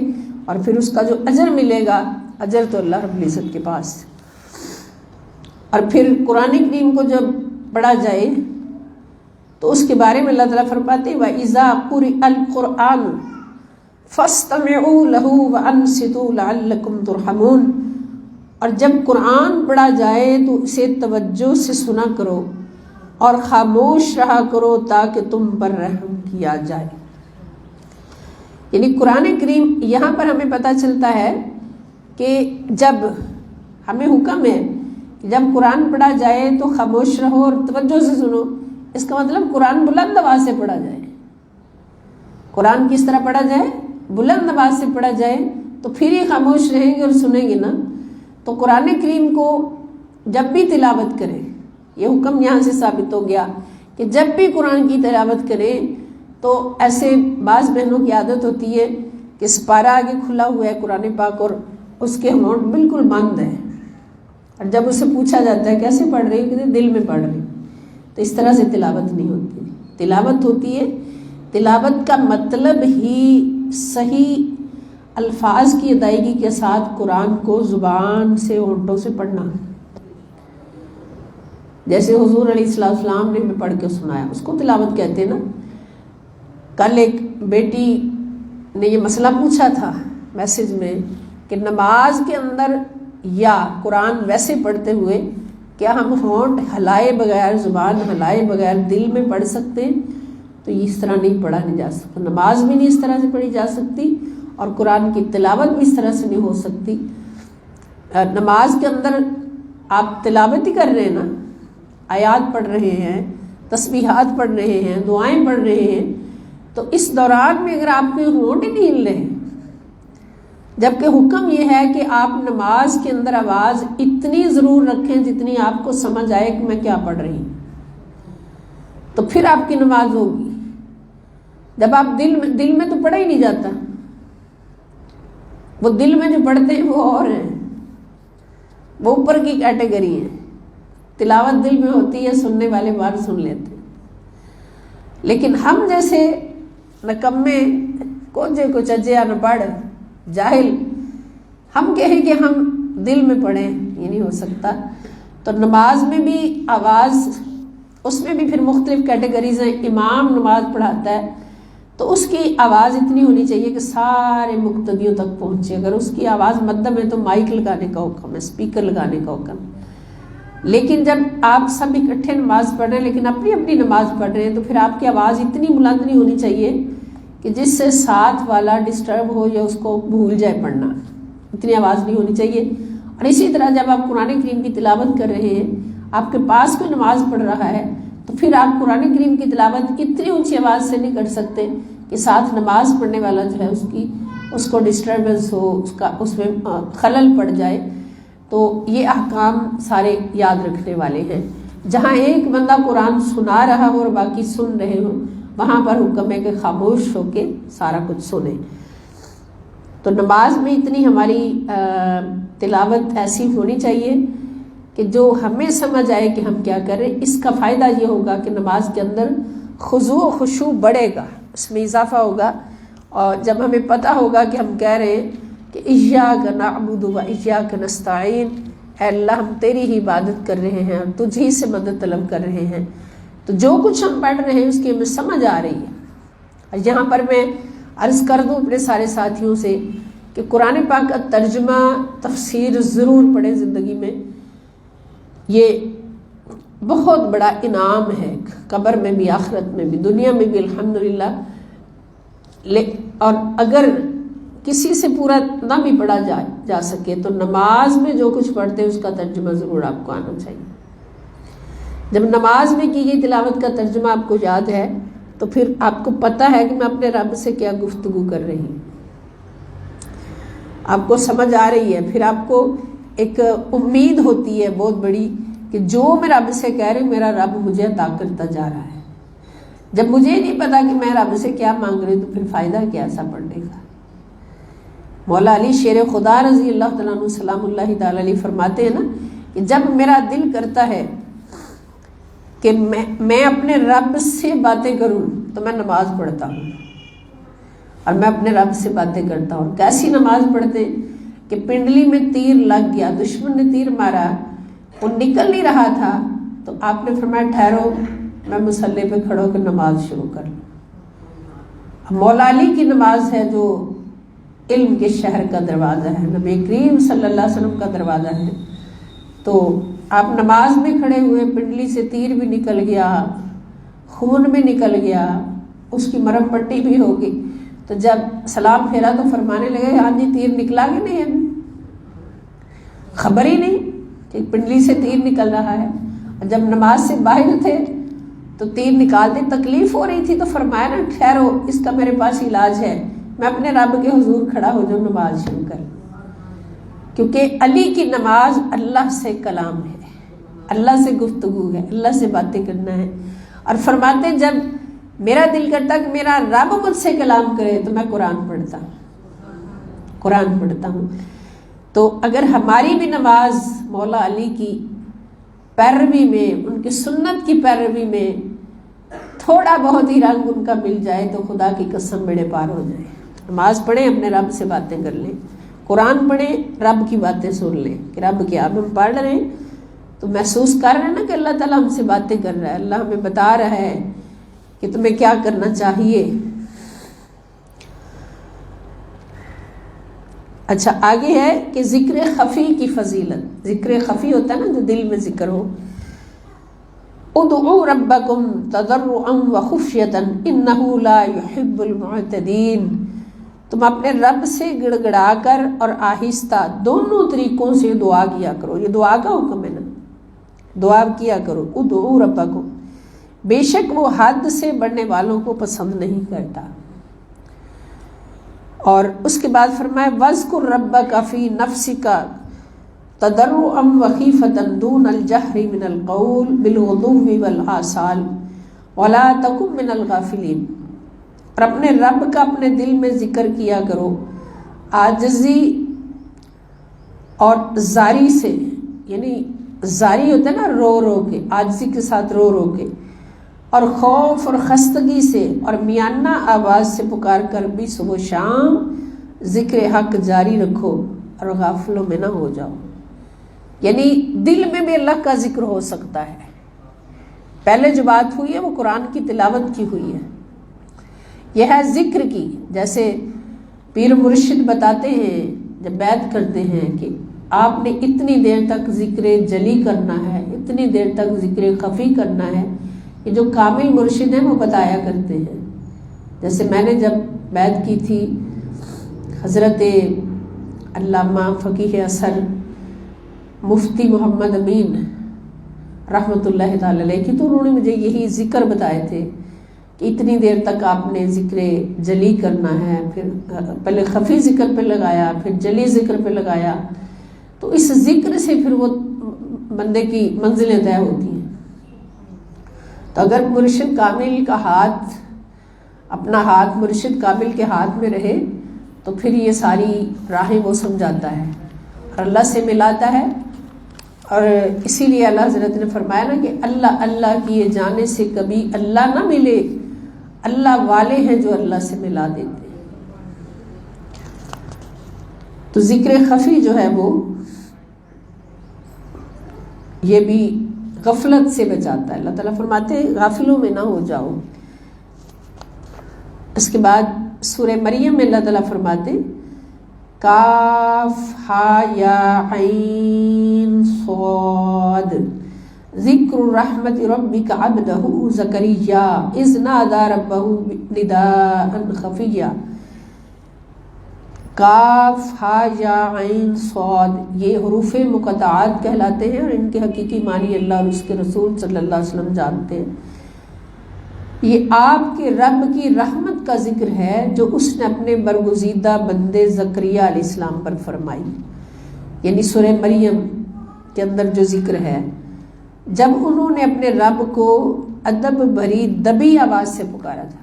یعنی خفی ذکر کرنا، دبی آواز سے ذکر کرنا، یہ انبیاء کرام کی سنت ٹھہری کہ زکریا علیہ السلام جب مریم علیہ السلام علیہ السلام کے حجرہ مبارکہ میں آتے تھے تو انہوں نے دیکھا کہ مریم کے حجرے میں اپنا بے موسم پھل پڑے، اور وہ پھل کہاں سے آتے ہیں؟ مریم وہ ہستی ہیں جن کو ان کی والدہ نے پیدا ہونے کے بعد اللہ کی راہ میں مسجد کے حجرے میں چھوڑ دیا تھا اللہ کے نام پہ، کیونکہ منت مانی تھی کہ اللہ مجھے بیٹا دے تو میں اس کو دنیاوی کاموں میں نہیں ڈالوں گی بلکہ اللہ کی راہ میں چھوڑ دوں گی۔ اب جب بیٹی پیدا ہوئی تو وہ پریشان ہوئی تھوڑی سی، یا اللہ یہ تو بیٹی پیدا ہو گئی ہے، بیٹا ہوتا تو میں چھوڑتی۔ اللہ پاک نے فرمایا کہ یہ بیٹی اس بیٹے سے افضل ہے جو تو نے مانگا تھا۔ پھر ان کے لیے حجرہ بنایا کہ مسجد میں حجرے میں ان کو چھوڑ دیا گیا۔ تو زکریا علیہ السلام ان کے چچا تھے، اللہ کے نبی تھے، انہوں نے ان کی کفالت کی ذمہ داری لی اور اللہ کے حکم سے وَكَفَّلَهَا زکریا، اللہ تعالیٰ فرماتے کہ ہم نے مریم کا کفیل زکریا علیہ السلام کو بنا دیا۔ تو زکریا علیہ السلام پھر اس حجرے کے اندر ان کے لیے کھانے پینے کا سامان جو ضرورت یا حال چال پوچھنے وہی جاتے تھے، کوئی اور نہیں جاتا تھا۔ تو ان کے پاس حاضری دے کے تالا باہر سے لگا کے آ جاتے تھے تاکہ کوئی اور اندر جانے کی ضرورت نہ کرے۔ تو وہ ایک دن گئے، دوسرے دن گئے، تیسرے دن دیکھا کہ ان کے کمرے میں بے موسم پھل، شاندار پھل پڑے جو دنیا میں نظر ہی نہیں آ رہے۔ تو زکریا علیہ السلام نے پوچھا یا مریم انا لکی ھذا، مریم یہ پھل تیرے پاس کہاں سے آتے ہیں؟ تو مریم نے کہا قالت ہوا من عند اللہ، چچا جان یہ پھل مریم کے پاس اللہ کی طرف سے آتے۔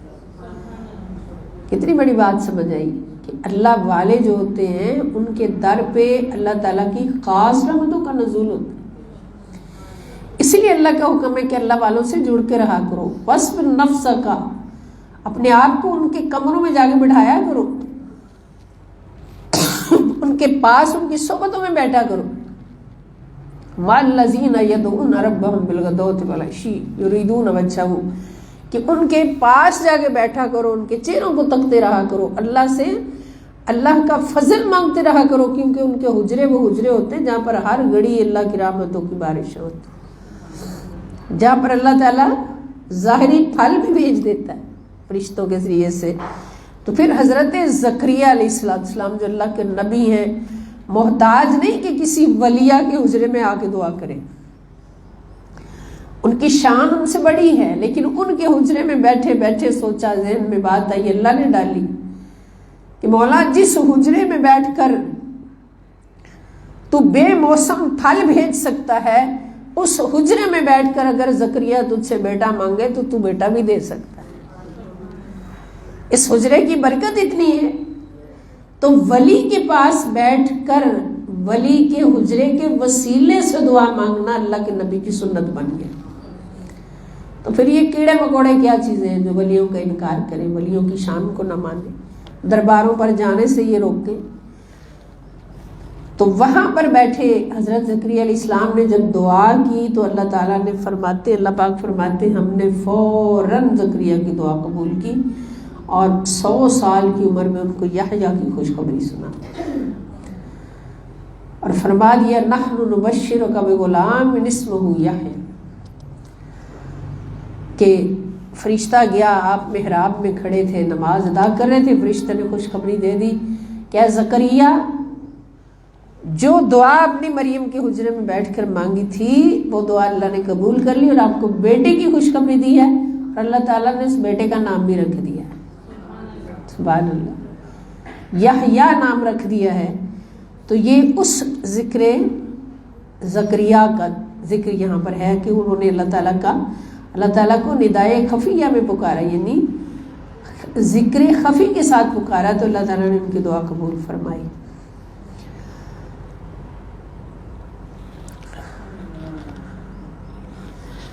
اچھا، اس کے ساتھ ایک چیپٹر آ رہا ہے کلمہ توحید اور شہادت کا بیان، یعنی کلمہ توحید اور شہادت، کلمہ شہادت جو ہے یہ بھی اللہ کا ذکر ہے۔ اللہ تعالیٰ فرماتے ہیں وَإِلَٰهُكُمْ إِلَٰهٌ وَاحِدٌ لَا إِلَٰهَ إِلَّا هُوَ الرَّحْمَٰنُ الرَّحِيمُ، اور تمہارا معبود خدائے واحد ہے، اس کے سوا کوئی معبود نہیں، وہ نہایت مہربان بہت رحم فرمانے والا ہے۔ قُلْ أَيُّ شَيْءٍ أَكْبَرُ شَهَادَةً قُلِ اللَّهُ شَهِيدٌ بَيْنِي وَبَيْنَكُمْ وَأُوحِيَ إِلَيَّ هَٰذَا الْقُرْآنُ لِأُنذِرَكُم بِهِ وَمَن بَلَغَ أَئِنَّكُمْ لَتَشْهَدُونَ أَنَّ مَعَ اللَّهِ آلِهَةً أُخْرَىٰ قُل لَّا أَشْهَدُ قُلْ إِنَّمَا هُوَ إِلَٰهٌ وَاحِدٌ وَإِنَّنِي بَرِيءٌ مِّمَّا تُشْرِكُونَ۔ آپ ان سے دریافت کیجئے اے نبی صلی اللہ علیہ وسلم کہ گواہی دینے میں سب سے بڑھ کر کون ہے؟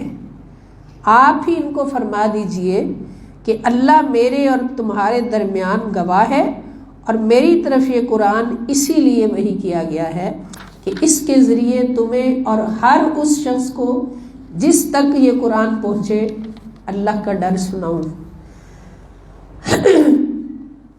کیا تم واقعی اس بات کی گواہی دیتے ہو کہ اللہ کے ساتھ دوسرے معبود بھی ہیں؟ آپ فرما دیں میں تو اس غلط بات کی گواہی نہیں دیتا، آپ فرما دیں بس معبود تو وہی ایک ہی ہے، اور میں ان سب چیزوں سے بیزار ہوں جنہیں تم اللہ کا شریک بناتے ہو۔ یعنی کلمہ توحید اور کلمہ شہادت جو ہے یہ بھی اللہ کا ذکر ہے۔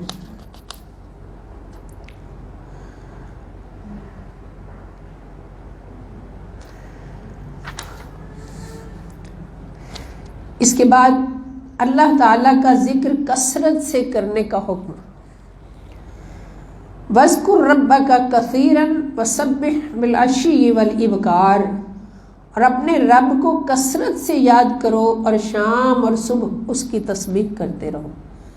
جب یہ حکم ہوتا ہے تو پھر یہ ہمارے اوپر لازم ہو جاتا ہے، اور یہ سارا کچھ ہماری بھلائی کے لیے، اس میں اللہ تعالیٰ کا کوئی فائدہ نہیں۔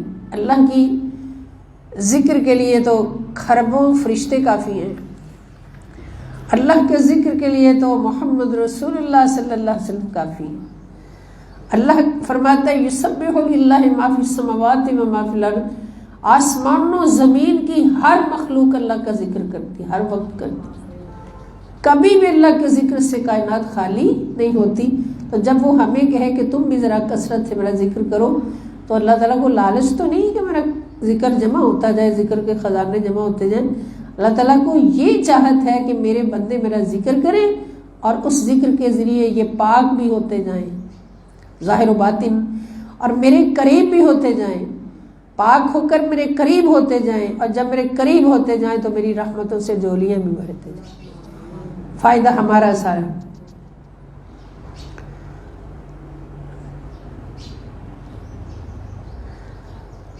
لقد كان لكم في رسول الله أسوة حسنة لمن كان يرجو الله واليوم الآخر وذكر الله كثيرا، حقیقت میں تمہارے لیے رسول اللہ صلی اللہ علیہ وسلم کی ذات میں نہایت ہی حسین نمونہ حیات ہے ہر اس شخص کے لیے جو اللہ سے ملنے کی اور یوم آخرت کی امید رکھتا ہے اور اللہ کا ذکر کثرت سے کرتا ہے۔ آگے انعام دیکھیں کثرت سے ذکر کرنے والوں کا، وَالذَّاكِرِينَ اللَّهَ كَثِيرًا وَالذَّاكِرَاتِ اعد اللہ لہم مغفرۃ واجرا عظیما۔ یہاں مردوں عورتوں کو الگ الگ بیان کیا اللہ تعالیٰ نے کہ اور کثرت سے اللہ کا ذکر کرنے والے مرد اور کثرت سے اللہ کا ذکر کرنے والی خواتین، اللہ نے ان سب کے لیے بخشش اور عظیم اجر تیار فرما رکھا ہے۔ جیسا کہ میں نے عرض کیا کہ اللہ تعالیٰ ہم سے ذکر کیوں کرواتا ہے؟ تاکہ ہم ذکر کر کے اس کا پاک ہوتے جائیں، اور جتنا پاک ہوں گے اتنا اس کے قریب ہوں گے، جتنا قریب ہوں گے اتنا اپنے فضل اور رحمت سے ہماری جھولیاں بھریں گے۔ ہر پریشانی کا علاج، ہر مشکل کا علاج، ہر تنگی کا علاج اللہ کا ذکر۔ فرمایا یا ایھا الذین آمنوا اذکروا اللہ ذکرا کثیرا، اے ایمان والو اللہ کا کثرت سے ذکر کیا کرو۔ پھر فرمایا واذکروا اللہ کثیرا لعلکم تفلحون، اور اللہ کو کثرت سے یاد کیا کرو تاکہ تم فلاح پا جاؤ۔ یعنی فلاح کا وسیلہ بھی اللہ تعالیٰ کا کثرت سے ذکر ہے، اور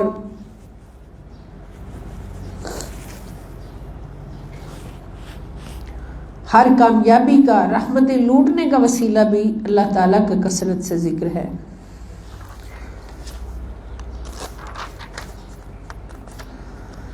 اس کے بعد بڑا اہم پہلو ہے کہ اللہ تعالیٰ کی بارگاہ تک قرب کا وسیلہ تلاش کرنے کا حکم۔ قرب کا وسیلہ، اب جو لوگ وسیلہ سے انکار کرتے ہیں وہ پتہ نہیں کون سا قرآن پڑھتے ہیں۔ اللہ تعالیٰ فرماتے ہیں وما ارسلنا من رسول، یہ سورۃ النساء آیت نمبر 64۔ اب شروع میں یہ بتانا بھول گئی، اب بتا رہی ہوں کہ جو لوگ قرآن انسائکلوپیڈیا ہاتھوں میں لے کے بیٹھے یہ پڑھ رہے ہیں ان کے لیے صفحہ نمبر بتانا ضروری ہوتا ہے۔ تو اس وقت ہم صفحہ نمبر 886 جلد نمبر 2 پہ ہیں، جلد نمبر 2 اور صفحہ نمبر 886، ذکر اللہ تعالیٰ اور اس کے سارے پہلو جو ہیں۔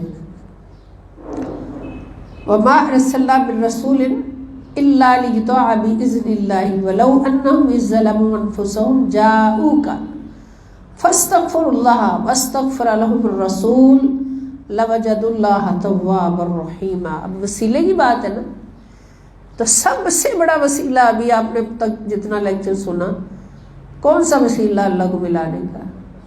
سب سے بڑا وسیلہ اللہ کے محبوب محمد رسول اللہ صلی اللہ علیہ وسلم۔ اب اس بات کی توثیق ہمیں، اگر ہم نے یہ اپنے عقیدے کی بات کی ہے تو اس عقیدے کی توثیق ہمیں ابھی قرآن پاک کے حوالے سے مل گئی۔ کوئی ہو سکتا ہے ذہن میں بیٹھا سوچتا ہو کہ اس پر ہمیں دلیل دیں، تو دلیل آ گئی سامنے، قرآن انسائکلوپیڈیا ہمارے پاس ہے، ہمارے لیے دلیل دینا کوئی مشکل نہیں ہے انشاءاللہ الکریم۔ سورہ نساء ہے، سورت نمبر 4 آیت نمبر 64۔ اللہ تعالیٰ فرماتے ہیں اور ہم نے کوئی پیغمبر نہیں بھیجا مگر اس لیے کہ اللہ کے حکم سے اس کی اطاعت کی جائے۔ ہر نبی کو اس لیے بھیجا کہ اللہ کا حکم مانتے ہو، اس کی اطاعت، اللہ کا حکم ہے کہ اس کی اطاعت کرنی ہے۔ اور اے حبیب صلی اللہ علیہ وسلم، اگر وہ لوگ جب اپنی جانوں پر ظلم کر بیٹھے تھے آپ کی خدمت میں حاضر ہو جاتے اور اللہ سے معافی مانگتے، اب یہ قابل توجہ آیت اور ترجمہ ہے، اور رسول پاک صلی اللہ علیہ وآلہ وسلم بھی ان کے لیے مغفرت طلب کرتے، تو وہ اس وسیلہ اور شفاعت کی بنا پر ضرور اللہ کو توبہ قبول فرمانے والا نہایت مہربان پاتے۔ وسیلہ آ گیا نا، گناہگار ہیں، گناہوں سے لدے ہوئے رو رہے ہیں، مولا بخش دے، مولا بخش دے، دوزخ کی آگ نہیں سہ سکیں گے، قبر کا عذاب نہیں سہ سکیں گے، مولا معاف کر دے۔ اللہ فرماتا ہے معاف میں نہیں کرنا ہے مگر ایک وسیلہ، ایک طریقہ ہے، سلیقہ ہے معافی کا۔ مولا کیا سلیقہ ہے، کیا طریقہ ہے، ایک راستہ ہے، فرمایا وسیلہ پکڑو، معافی کے لیے وسیلہ پکڑو۔ معاف کس نے کرنا ہے؟ رب نے۔ غفار وہ ہے، رحمان وہ ہے، رحیم وہ ہے، رؤوف وہ ہے، ستار العیوب وہ ہے، معاف اس نے کرنا ہے مگر حکم ہے وسیلہ پکڑو۔ مولا کون سا وسیلہ پکڑے؟ فرمایا میرے حبیب صلی اللہ علیہ وسلم کو بتا دے وسیلہ ایک ہی ہے، گناہوں کی بخشش کا وسیلہ ایک ہی ہے، سب سے بڑا وسیلہ، کہ آؤ میرے مصطفیٰ کے قدموں میں آ کے بیٹھ جاؤ۔ فرمایا یہ جو گناہگار گناہوں کی بخشش کے لیے رو رہے ہیں، میرے مصطفیٰ بہتر ہوتا اگر یہ آپ کے پاس آ جاتے۔ جنہوں نے سنا مان لیا، اٹھ کے حضور کے قدموں میں پہنچ گئے، جا کے بیٹھ گئے، پھر کہا مولا تو نے بلایا، مصطفیٰ کے قدموں میں ہم آ گئے، اب ہمیں معاف کر دے، معافی کا مجدہ سنا دے۔ جواب آتا ہے ابھی معاف نہیں کروں گا جب تک میرا رسول تمہاری شفاعت نہیں کرے گا، جب تک میرا محبوب، میرا نبی صلی اللہ علیہ وسلم اپنے دست رحمت اٹھا کے تمہاری سفارش نہیں کرے گا، شفاعت نہیں کرے گا، میں معاف نہیں کروں گا۔ بتا دیا کہ میرے رسول کا وسیلہ لازم ہے گناہوں کی بخشش کے لیے۔ پھر کیا ہوگا؟ فرمایا فاستغفر اللہ، قدم میرے مصطفیٰ تیرے ہوں، بارگاہ تیری ہو، وسیلہ تیرا ہو، مقصد ہے وسیلہ تیرا ہو، اور پھر خدا سے معافی مانگے، لیکن آواز آتی ابھی معافی نہیں دینی۔ مولا انتظار کیا ہے؟ ابھی میرے مصطفیٰ کو تو پکارو، میرے مصطفیٰ کو تو بتاؤ کہ یا رسول اللہ صلی اللہ علیہ وسلم ہم حاضر ہیں آپ کے قدموں میں، گناہوں کے بوجھ لے کر، گناہوں کے پلندے لے کر اللہ نے آپ کے پاس بلایا، ہم حاضر ہیں، آپ ہماری سفارش خدا کی بارگاہ میں کر دیجئے، ہماری حاضری لگا لیجئے اور ہماری شفاعت فرما دیجئے۔ تو اللہ تعالیٰ فرماتے جو ہی میرے مصطفیٰ کی بارگاہ میں تم خلوص دل سے اپنی حاضری لگواتے ہو، وسیلہ مصطفیٰ کو مانتے ہوئے کہتے ہو یا رسول اللہ ہمارے گناہ بخشوا دیجئے، تو فوراً میرا مصطفیٰ اپنے رحمت بھرے ہاتھ اٹھاتا ہے۔ جب اس کے ہاتھ اٹھتے ہیں، اس کا چہرہ میری طرف اٹھتا ہے، مولا یہ میرے گناہ گار امتی میرے پاس وسیلہ لے کے ان کو معاف کر دے، تو اللہ تعالیٰ فرماتے میں آنکھ جھپکنے کی دیر میں سب کے گناہ معاف کر دیتا۔ یہ قرآن ہمیں بتا رہا ہے، سورہ نساء سورت نمبر 4 آیت نمبر 64۔ اب جو وسیلہ سے انکار کرے گا، اور خاص طور پر نبی کریم صلی اللہ علیہ وسلم کے وسیلہ سے اور حضور کی شفاعت کے وسیلہ سے انکار کرے گا، کبھی بھی وہ جنت میں نہیں جا سکے۔ اسی لیے اعلیٰ حضرت نے بڑا پیغام دے دیا، عاشق جو ہیں وہ خود ہی نہیں بچتے، دوسروں کو بچانے کے لیے بڑے پر تولتے۔ جو نبی کے عاشق ہیں، نبی کی سنت میں صلی اللہ علیہ وسلم، ان کو صرف اپنے آپ کو بخشوانے کی فکر نہیں ہوتی، ان کو پوری امت کو بخشوانے کی فکر ہوتی۔ اعلیٰ حضرت نے 100 سال پہلے اعلان کر دیا کہ آج لے ان کی پناہ، آج مدد مانگ ان سے، پھر نہ مانیں گے، قیامت میں اگر مان گیا، قیامت میں شفاعت کا جھنڈا مصطفیٰ کے ہاتھ میں ہوگا، اور اللہ رب العزت جس کی ماننے کا سب سے بڑھ کر وہ مصطفیٰ صلی اللہ علیہ وسلم ہوں گے، پھر تو تڑپے گا، دیکھ دیکھ کاش میں دنیا میں مان گیا ہوتا، مان گیا، وہاں تو تکبر تیرے ماتھے پہ چڑھا ہوا تھا، تیرے دل میں تکبر بھرا ہوا تھا۔ تو اللہ حضرت نے تیرے بھلے کی بات کی ہے کہ آج لے ان کی پناہ، آج مدد مانگ ان سے، پھر نہ مانیں گے قیامت میں اگر مان گیا۔ قیامت میں تو مان جائے گا اور کہے گا آگے ہو کے یا رسول اللہ مجھے بھی بخشوا دیجئے، میں تو آپ کی جالیوں کے پاس پہرا دیتا تھا، میری بھی شفاعت فرما دیجئے، میں تو خانہ کعبہ کے پاس مشکیں بھر بھر کے پانی پلاتا تھا، لیکن وہاں پہ رسائی نہیں ہوگی۔ آج لے ان کی پناہ، آج مدد مانگ ان سے، پھر نہ مانیں گے قیامت میں اگر مان گیا۔ یہ وسیلہ مصطفیٰ صلی اللہ تعالی علیہ وسلم کا واضح حکم ہے، واضح نص قرآن کی، جس کا کوئی انکار نہیں کر سکتا۔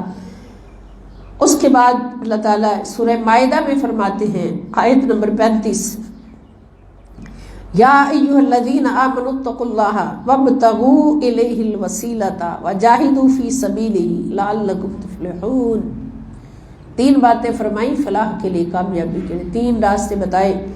پہلا راستہ تقوی، تقوی اختیار کرو۔ ہاں جی، تقوی اختیار کر لیا، کوئی گناہ نہیں کرتے، ہم ہر وقت اللہ کا ذکر کرتے، عبادت کرتے، گناہوں سے بچے ہوئے متقی ہیں۔ فرمایا اس کے ساتھ متقی ہونے پر فخر نہ کرنا، وابتغوا الیہ الوسیلۃ، اللہ تک پہنچنے کا وسیلہ بھی مانگو، تلاش کرو اس تک پہنچنے کا وسیلہ۔ اور نمبر 3، وجاہدوا فی سبیلہ، ہر وقت اللہ کی راہ میں جہاد میں رہا کرو، نفس کے خلاف جنگ لڑتے رہا کرو، نفس کو مارتے رہا کرو۔ وہاں سرحدوں پہ جا کے جنگ نہیں لڑ سکتے تو سب سے بڑا جہاد کرتے رہا کرو۔ تو یہ 3 باتیں ہیں جو تمہیں کامیابی عطا کرے گی۔ ان تینوں میں سے اگر ایک بھی کم ہوئی تو پھر خطرہ ہے۔ یہاں پتہ چلا متقی کوئی ہو ہی نہیں سکتا جب تک وہ وسیلہ نہ پکڑے اللہ تک پہنچنے کا، وسیلہ ضروری، ٹھیک؟ اور وسیلہ ہے جو جہاد کے قابل بناتا ہے۔ تینوں چیزوں کو اکٹھا کرنے کا مقصد تو ہے نا. سب سے پہلے ہمارا مقصد بیان کیا تقویٰ. یہ تقویٰ کا مقصد کیسے پورا ہوگا؟ جب اللہ تک پہنچنے کا وسیلہ لاؤ گے. وسیلہ بارگاہ مصطفیٰ میں بیٹھ جاؤ، بارگاہ اولیاء میں بیٹھ جاؤ، بارگاہ صحابہ میں بیٹھ جاؤ، اللہ والوں کے پاس جا کے بیٹھ جاؤ، ان کا وسیلہ پکڑ لو. وہ تمہیں اس قابل بنا دیں گے کہ تم جہاد اکبر میں کامیاب ہو جاؤ، افضل الجہاد میں کامیاب ہو جاؤ. اور وہ جہاد ہے نفس کے خلاف جہاد کرنا. سمجھ آئی نا بات؟ کہ اولیاء کرام ایک بڑا ولی قابل بنتا تو دوسرا ولی اس مقام پر پہنچنے کے لیے اس ولی کی کئی سال تک صحبت اختیار کرتے. مولانا روم اور شمس تبریزی رحمۃ اللہ تعالی علیہ ان کا واقعہ سنا ہے نا بار بار، کہ مولانا روم سبق پڑھا رہے تھے، بہت بڑے عالم تھے، لیکن مولوی رومی کہلاتے تھے. مولوی رومی بہت بڑے عالم دین، طلباء کو بیٹھے پڑھا رہے ہیں، پاس پانی کا حوض ہے، اور اس وقت کتابیں ہوتی تھیں کچی سیاہی سے لکھی ہوئی، کچی سیاہی اور قلم سے لکھی جاتی تھی. اس وقت چھاپا خانے اور مشینیں تو نہیں ہوتی تھیں. وہ کتابیں پڑھی ڈھیر لگے ہوئے ہیں، طلباء پڑھ رہے ہیں، مولانا روم پڑھا رہے ہیں. ادھر سے حضرت شمس تبریز رحمۃ اللہ تعالی علیہ اپنے جلال میں تشریف لائے. اللہ کے ولی مجذوب، دیکھنے والے سمجھتے ہیں ہمیں یہ کوئی دیوانہ ہے، لیکن اندر سے وہ کیا تھے. آگے پاس بیٹھ گئے، دیکھا مولانا روم پڑھا رہے ہیں، میری طرف توجہ ہی نہیں کی ہے. انہوں نے ساری کتابیں اٹھائی، حوض میں پھینک دی. جب انہوں نے کتابیں حوض میں پھینکی، مولانا روم نے دیکھا ہو یہ بابا جی نے کیا کر دیا، ان کو تو پتہ ہی نہیں ان کتابوں کے اندر ہے کیا. تھوڑا سا جلال میں آئے، غصے میں آئے، کہنے لگے بابا جی ایجسٹ یہ کیا ہے؟ تو آپ نے فرمایا ای تو نہ دانی. یعنی پہلے شمس تبریز نے مولانا روم سے پوچھا پڑھاتے پڑھاتے، یہ جو آپ پڑھا رہے ہیں یہ کیا ہے؟ فارسی کی کتابیں، بڑی بڑی ضخیم کتابیں، عربی کی کتابیں ہیں، علم دین ہے، پڑھا رہے ہیں. تو وہ بابا جی بالکل عام ایک ان پڑھ شخص کی طرح لگ رہے ظاہراً، اندر سے تو وہ اللہ پاک کے علم کے ڈونگے سمندروں میں غوطہ-زن ہونے والے. پوچھا مولانا روم سے، مولوی رومی چیست یہ کیا ہے؟ مولانا روم نے آگے سے ایسے لاپرواہی سے فرمایا ای تو نہ دانی، آپ کو نہیں اس کا پتہ، چپ رہے. شمس تبریز جوش میں آئے، فرمایا اچھا یہ بات ہے. اٹھائیں ساری کتابیں کچی سیاہی سے لکھی، حوض میں پھینک دی. جب حوض میں پھینک دی تو مولانا روم غصے میں آئے، آ کے پوچھنے لگے، دیکھا ان کی طرف اور کہنے لگے بابا جی چیست؟ آپ نے فرمایا ٹھہرو دکھاتا ہوں. آپ حوض میں اترے، ایک ہی کتاب اٹھائی، ایک کتاب اٹھائی، اور اس کو جب جھاڑا تو اس کے اندر سے مٹی جھڑ رہی تھی. اتنے خشک حوض میں غوطہ زن ہو کے خشک کتابیں باہر آئیں، اور ان کے اندر جو مٹی پڑی تھی وہ بھی ویسی کی ویسی موجود، حرف دھلنے تو دور کی بات. ایک ایک کتاب نکال کے جب کنارے پہ ڈھیر لگا دی تو مولانا روم تو کھڑے ساکت ہو گئے. پوچھا بابا جی یہ چیز؟ فرمایا ای تو نہ دانی، یہ تم نہیں جانتے. وہ میں نہیں جانتا تھا تو یہ تم نہیں جانتے. یہ کیا؟ پھر کیا تھا؟ مولانا روم نے سب کچھ، مولوی رومی تھے، مولوی رومی نے سب کچھ ایک طرف پھینکا، آ کے قدموں میں گرے کہ سرکار آج سے میں مرید تے تو پیر، میرا سب کچھ شمس تبریز، میرا سب کچھ شمس تبریز. قدموں سے لپٹ گئے، ان کا نوکروں کی طرح سامان اٹھا کے پیچھے ہو لیے، جہاں آپ وہاں میں، جہاں آپ. صحبت نہیں چھوڑی. جب صحبت شمس تبریز میں آ گئے تو پھر مولوی رومی سے مولانا روم بن گئے. اور پھر مولانا روم نے ہی وہ شعر لکھا کہ مولوی ہرگز نہ شد مولا روم، تا غلام شمس تبریزی نہ بود. مولوی کبھی مولا روم نہیں بن سکتا جب تک وہ کسی شمس تبریزی کا غلام نہ بن جائے، تا غلام شمس تبریزی نبود۔ تو یہ بات ہے اللہ والوں کی اور وسیلے کی بات، ہم وسیلے کی سمجھ رہے ہیں آج الحمدللہ، انشاءاللہ کمی کوئی نہیں رہے گی۔ ہر دلیل ہمارے پاس موجود ہے کہ اللہ تعالیٰ فرماتے ہیں سب سے پہلے تقویٰ، ہماری زندگی کا مقصد ہے تقویٰ، اور مقصد حاصل کرنے کے لیے کوئی راستہ چاہیے ہوتا ہے، اس راستے پر چلیں گے تو وہ منزل ملے گی، مقصد ملے گا۔ اور راستہ کیا ہے؟ وسیلہ۔ اب وسیلہ جب تم لے لو گے، وہ وسیلہ جو رب چاہ رہا ہے، اللہ والوں کا وسیلہ، اللہ والوں کا وسیلہ، اللہ والوں کا وسیلہ، تو اللہ والے تجھے جہاد اکبر کے قابل بنا دیں گے۔ وجاہدوا فی سبیلہ لعلکم تفلحون، اور اللہ کی راہ میں ہمیشہ جہاد میں رہنا۔ صابر پیا کلیر شریف والے، ان سے پوچھیں، متقی تو تھے مگر ولایت کہاں سے پائی؟ بابا فرید شکر گنج رحمۃ اللہ علیہ کے دربار پہ جا کے دیکھیں، ابھی بھی چلا گاہ موجود ہے ان کی،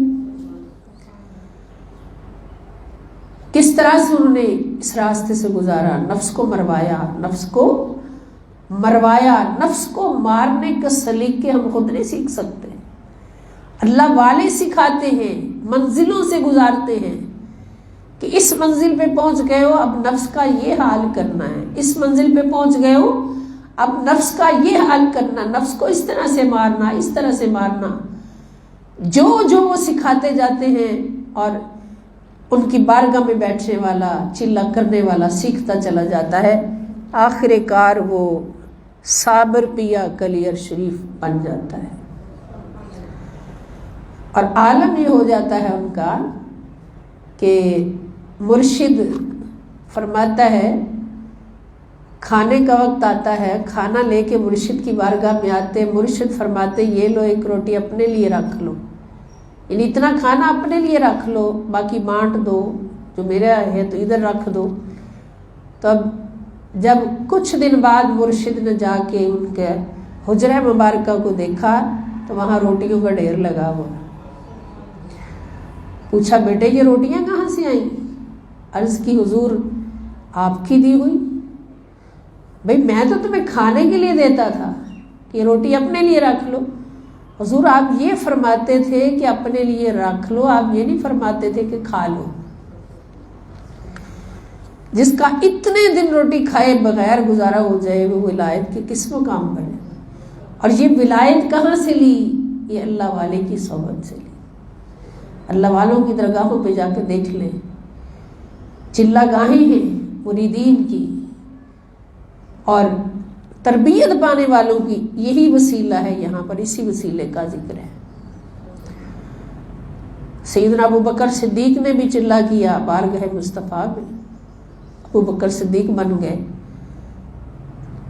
مولا علی نے بھی چلا کیا بارگاہ مصطفیٰ میں۔ چلے کا مطلب کیا؟ صحبت۔ 1.25 لاکھ انسانوں نے جب حضور علیہ السلام کی صحبت اختیار کی تو وہ صحابہ کرام بن گئے،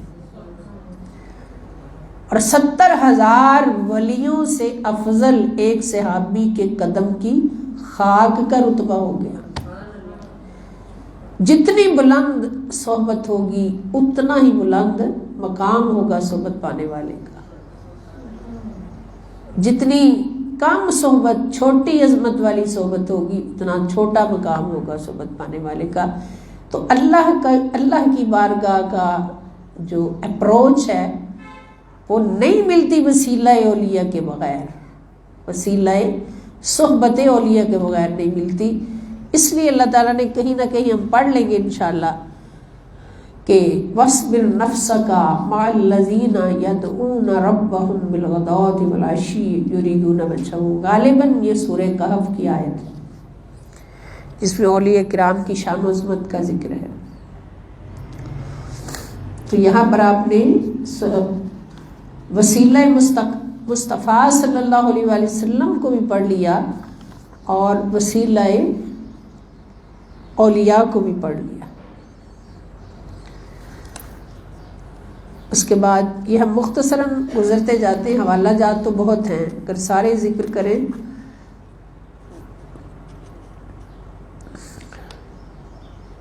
یہ آیت بہت پیاری ہے، اس کو پڑھتے ہیں۔ وَلَوْ أَنَّهُمْ رَضُوا مَا آتَاهُمُ اللَّهُ وَرَسُولُهُ وَقَالُوا حَسْبُنَا اللَّهُ سَيُؤْتِينَا اللَّهُ مِنْ فَضْلِهِ وَرَسُولُهُ إِنَّا إِلَى اللَّهِ رَاغِبُونَ۔ اور کیا ہی اچھا ہوتا اگر وہ لوگ اس بات پر راضی ہو جاتے جو ان کو اللہ اور اس کے رسول صلی اللہ علیہ وسلم نے عطا فرمایا تھا، یعنی جو اللہ اور اس کا رسول عطا کر دیں اس پر راضی ہونے کا حکم، اور کہتے کہ ہمیں اللہ کافی ہے، عنقریب ہمیں اللہ اپنے فضل سے اور اس کا رسول صلی اللہ علیہ وسلم مزید اپنے فضل سے عطا فرمائے گا، بے شک ہم اللہ کی طرف راغب ہیں، اور رسول پاک صلی اللہ علیہ وسلم کا وسیلہ، واسطہ اور وسیلہ ہے، تو اس کا دینا بھی اللہ ہی کا دینا ہے۔ اگر یہ عقیدہ رکھتے اور تانہ زنی نہ کرتے تو بہتر ہوتا۔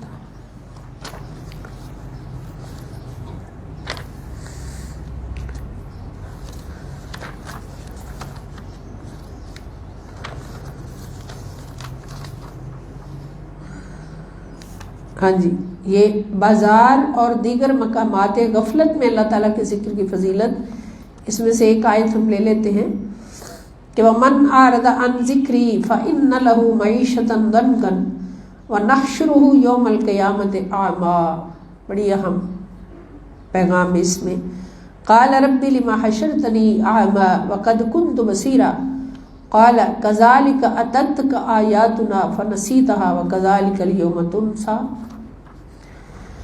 اور جس نے میرے ذکر یعنی میری یاد اور نصیحت سے روگردانی کی، اللہ تعالیٰ کی یاد اور نصیحت سے روگردانی کی، تو اس کے لیے دنیاوی معاش بھی تنگ کر دیا جائے گا۔ یعنی جو اللہ کے ذکر سے منہ پھیرتا ہے تو اس کے لیے دنیاوی ذریعہ معاش یعنی اس کا رزق بھی تنگ کر دیا جاتا ہے، اور ہم اسے قیامت کے دن بھی اندھا اٹھائیں گے، استغفر اللہ معاذ اللہ، اللہم لا تجعلنا منہم۔ وہ کہے گا اے میرے رب تو نے مجھے آج اندھا کیوں اٹھایا، حالانکہ میں دنیا میں بینا تھا، دیکھتا تھا۔ ارشاد ہوگا ایسا ہی ہوا کہ دنیا میں تیرے پاس ہماری نشانیاں آئیں، پس تو نے انہیں بلا دیا، اور آج اسی طرح تو بھی بلا دیا جائے گا۔ یعنی جو غفلت میں رہتے ہیں اللہ تعالیٰ کے ذکر سے۔ آگے ہمارا چیپٹر آ رہا ہے کہ ذاکرین کے فضائل، جو اللہ تعالیٰ کا ہر وقت ذکر کرتے ہیں ان کی فضیلت کیا ہے۔ اللہ تعالیٰ فرماتے ہیں سورہ آل عمران کے اندر کہ یہ وہ لوگ ہیں، آیت نمبر 191، جو سراپا نیاز بن کر کھڑے اور سراپا ادب بن کر بیٹھے، اور ہجر میں تڑپتے ہوئے اپنی کروٹوں پر بھی اللہ کو یاد کرتے ہیں، اور آسمانوں اور زمین کی تخلیق میں کار فرما اس کی عظمت اور حسن کے جلووں میں غور و فکر کرتے رہتے ہیں، پھر اس کی معرفت سے لذت آشنا ہو کر پکار اٹھتے ہیں اے ہمارے رب تو نے یہ سب کچھ بے حکمت اور بے تدبیر نہیں بنایا، ربنا ما خلقت ھذا باطلا، تو سب کوتاہیوں اور مجبوریوں سے پاک ہے، بس ہمیں دوزخ کے عذاب سے بچا لے۔ یعنی یہ ان لوگوں کی فضیلت ہے جو اللہ کا ذکر کرنے والے، کہ وہ ہر وقت اللہ تعالیٰ کا ذکر کرتے ہیں۔ اور پھر فرمایا انما المؤمنون الذین اذا ذکر اللہ وجلت قلوبهم وَإِذَا تُلِيَتْ عَلَيْهِمْ آيَاتُهُ زَادَتْهُمْ إِيمَانًا وَعَلَى رَبِّهِمْ يَتَوَكَّلُونَ۔ ایمان والے تو صرف وہی لوگ ہیں، یہ اللہ کا فیصلہ کہ جب ان کے سامنے اللہ کا ذکر کیا جاتا ہے تو ان کے دل اس کی عظمت اور جلال کے تصور سے خوف زدہ ہو جاتے ہیں، اور جب ان پر اس کی آیات تلاوت کی جاتی ہیں تو وہ کلام محبوب کی لذت انگیز اور حلاوت آفرین باتیں ان کے ایمان میں زیادتی کر دیتی ہیں۔ جب وہ تلاوت قرآن سنتے ہیں تو ان کے ایمان بڑھتا ہے، اور وہ ہر حال میں اپنے رب پر توکل رکھتے ہیں اور کسی غیر کی طرف نہیں تکتے، ہر وقت وہ اللہ کی طرف توکل رکھتے ہیں۔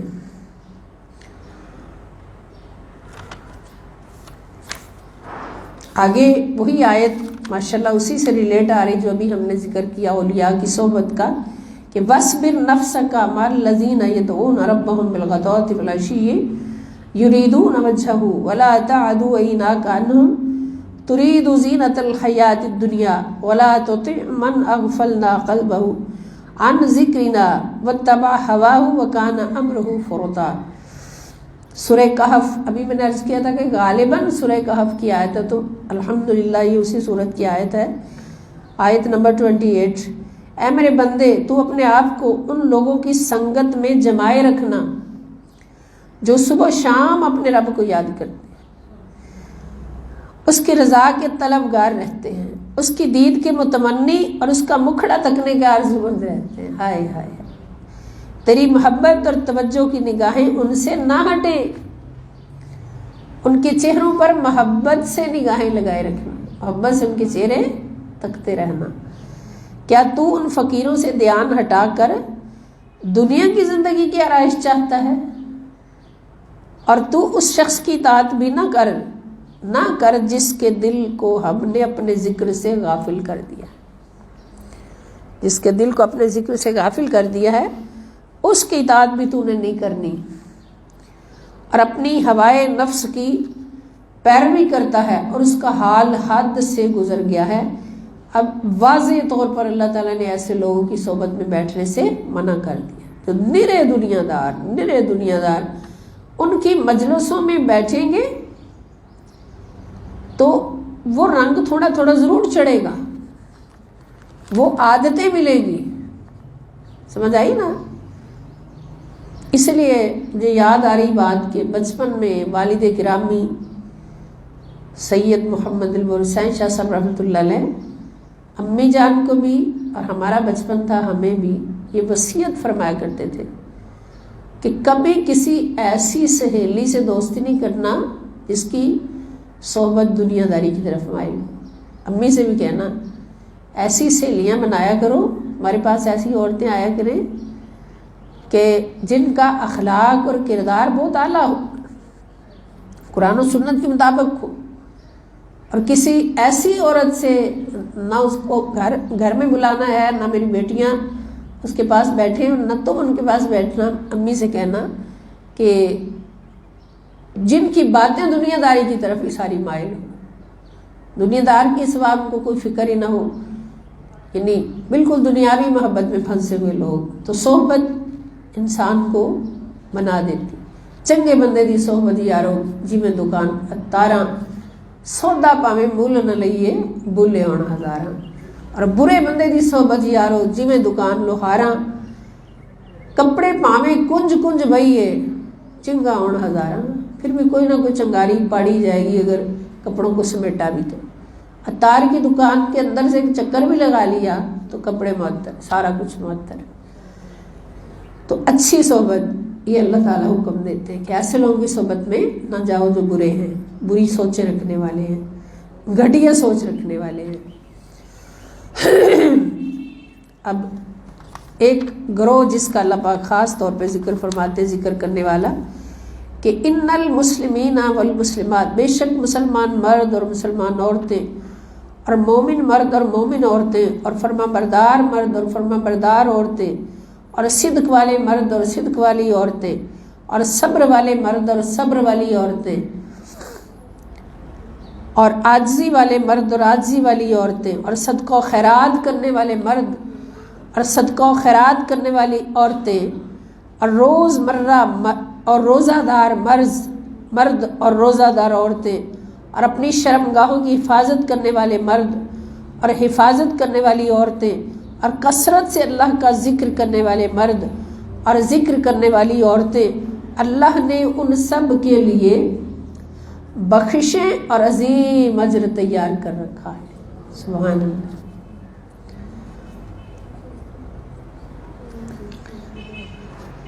آگے یہ فرمایا کہ اہل ذکر اللہ تعالیٰ کی مجلس میں بیٹھتے ہیں، یعنی جو اللہ کا ذکر کرنے والے ہر وقت وہ سمجھیں وہ ہر وقت اللہ کی مجلس میں بیٹھے ہیں۔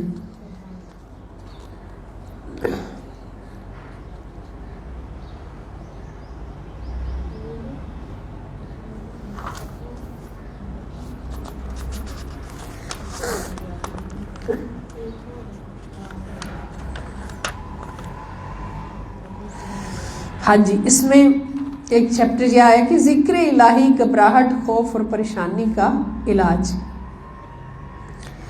الذین آمنوا وتطمئن قلوبهم بذکر اللہ الا بذکر اللہ تطمئن القلوب۔ جو لوگ ایمان لائے اور ان کے دل اللہ کے ذکر سے مطمئن ہوتے ہیں، جان لو کہ اللہ کے ذکر سے دلوں کو اطمینان نصیب ہوتا ہے۔ ایمان والوں کی پہچان، ایمان کی پہچان یہ ہے کہ اگر اللہ کے ذکر سے دل مطمئن ہو گیا تو سمجھ لے کہ ہمارے دل میں ایمان ہے۔ اور اگر اللہ کا ذکر کر کے یا سن کے بھی دل کو سکون نہ ملا تو سمجھے دل میں ایمان نہیں ہے۔ سکون تبھی ملے گا جب دل اللہ کا گھر ہوگا، اور جب گھر میں گھر والے کی آواز آتی ہے تو گھر جو ہے وہ خوشی سے بھر جاتا ہے نا۔ گھر میں گھر والا آ جاتا ہے، اس کی آواز آ جاتی ہے، اس کے آنے کی ایک آہٹ آ جاتی ہے تو وہ گھر جو ہے وہ خوشی سے بھر جاتا ہے۔ ابھی کئی دفعہ دل کرتا بیٹھے بیٹھے کہ ابھی اچانک ایسا ہو کہ سیڑھیاں چڑھتے ہوئے شاہ صاحب گھر تشریف لے آئے، جیسے پہلے آتے تھے سیڑھیاں چڑھتے ہوئے ان کی قدموں کی چاپ سے ہم پہچان جاتے تھے، ہم نے کہا بسم اللہ آپ آگے۔ تو اس طرح گھر والا گھر آئے تو گھر کو بھی خوشی ہوتی ہے، گھر والوں کو بھی خوشی۔ دل اگر اللہ کا گھر ہے تو ذکر سے دل کو خوشی ملتی، سکون ملتا ہے۔ اگر اللہ کا گھر نہیں، اندر ایمان نہیں ہے تو پھر وہ سکون نہیں مل سکتا۔ مثالیں میں آپ کو بڑی آسان دے دیتی ہوں تاکہ سمجھ آ جائے۔ ذکر الہی سے مومن کا دل خائف ہوتا ہے اور رونگٹے کھڑے ہو جاتے ہیں، یہ بھی آپ نے پڑھ لیا اس کا۔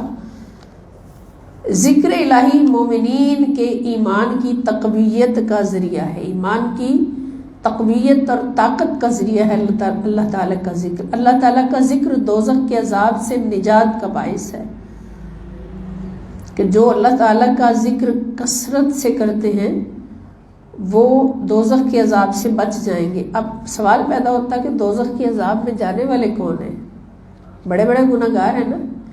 تو اگر کوئی بڑے بڑے گناہ گار بھی اللہ کا ذکر کرنے لگ جاتے ہیں تو ان کو بھی اللہ تعالیٰ دوزخ کے عذاب سے بچا دیتا ہے۔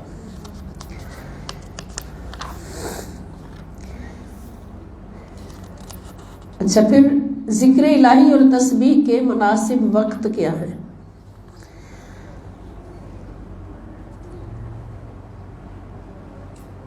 یسبحون اللیل والنہار لا یفترون۔ اللہ کے بندے وہ ہیں جو دن رات اس کی تسبیح کرتے ہیں، معمولی سا وقفہ بھی نہیں کرتے، یعنی رات بھی دن بھی۔ وَاذْكُرْ رَبَّكَ كَثِيرًا وَسَبِّحْ بِالْعَشِيِّ وَالْإِبْكَارِ، اور اپنے رب کو کثرت سے یاد کرو، شام بھی اور صبح بھی اس کی تسبیح کرتے رہو۔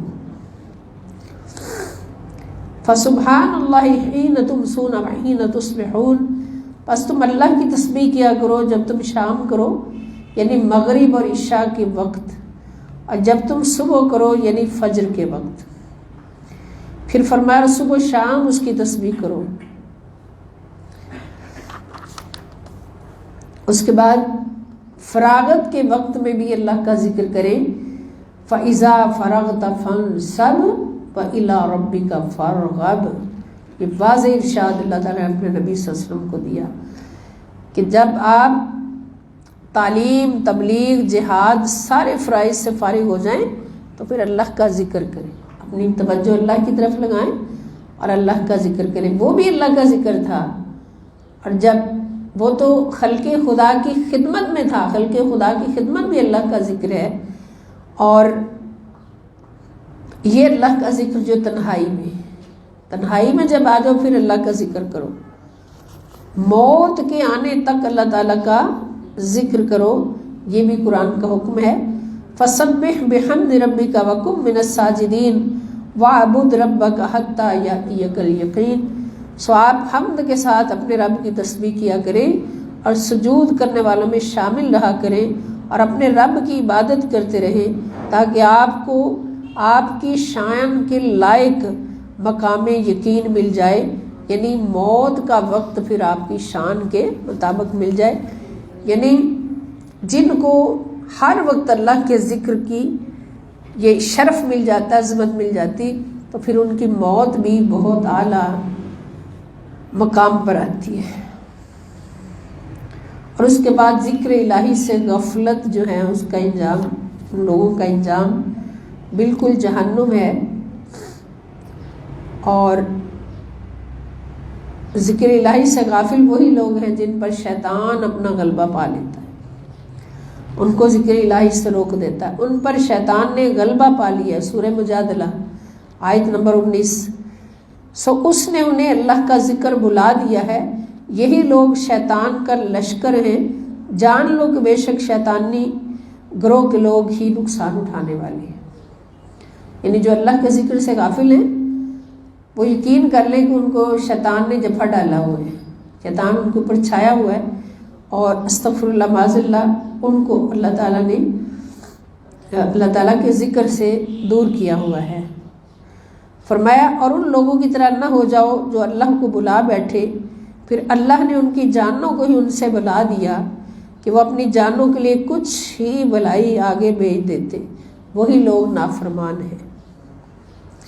اے ایمان والو، تمہارے مال، تمہاری اولاد کہیں تمہیں اللہ کی یاد سے غافل نہ کر دیں، اور جو شخص ایسا کرے گا تو وہی لوگ نقصان اٹھانے والے ہیں۔ تو یہ سارا ہم نے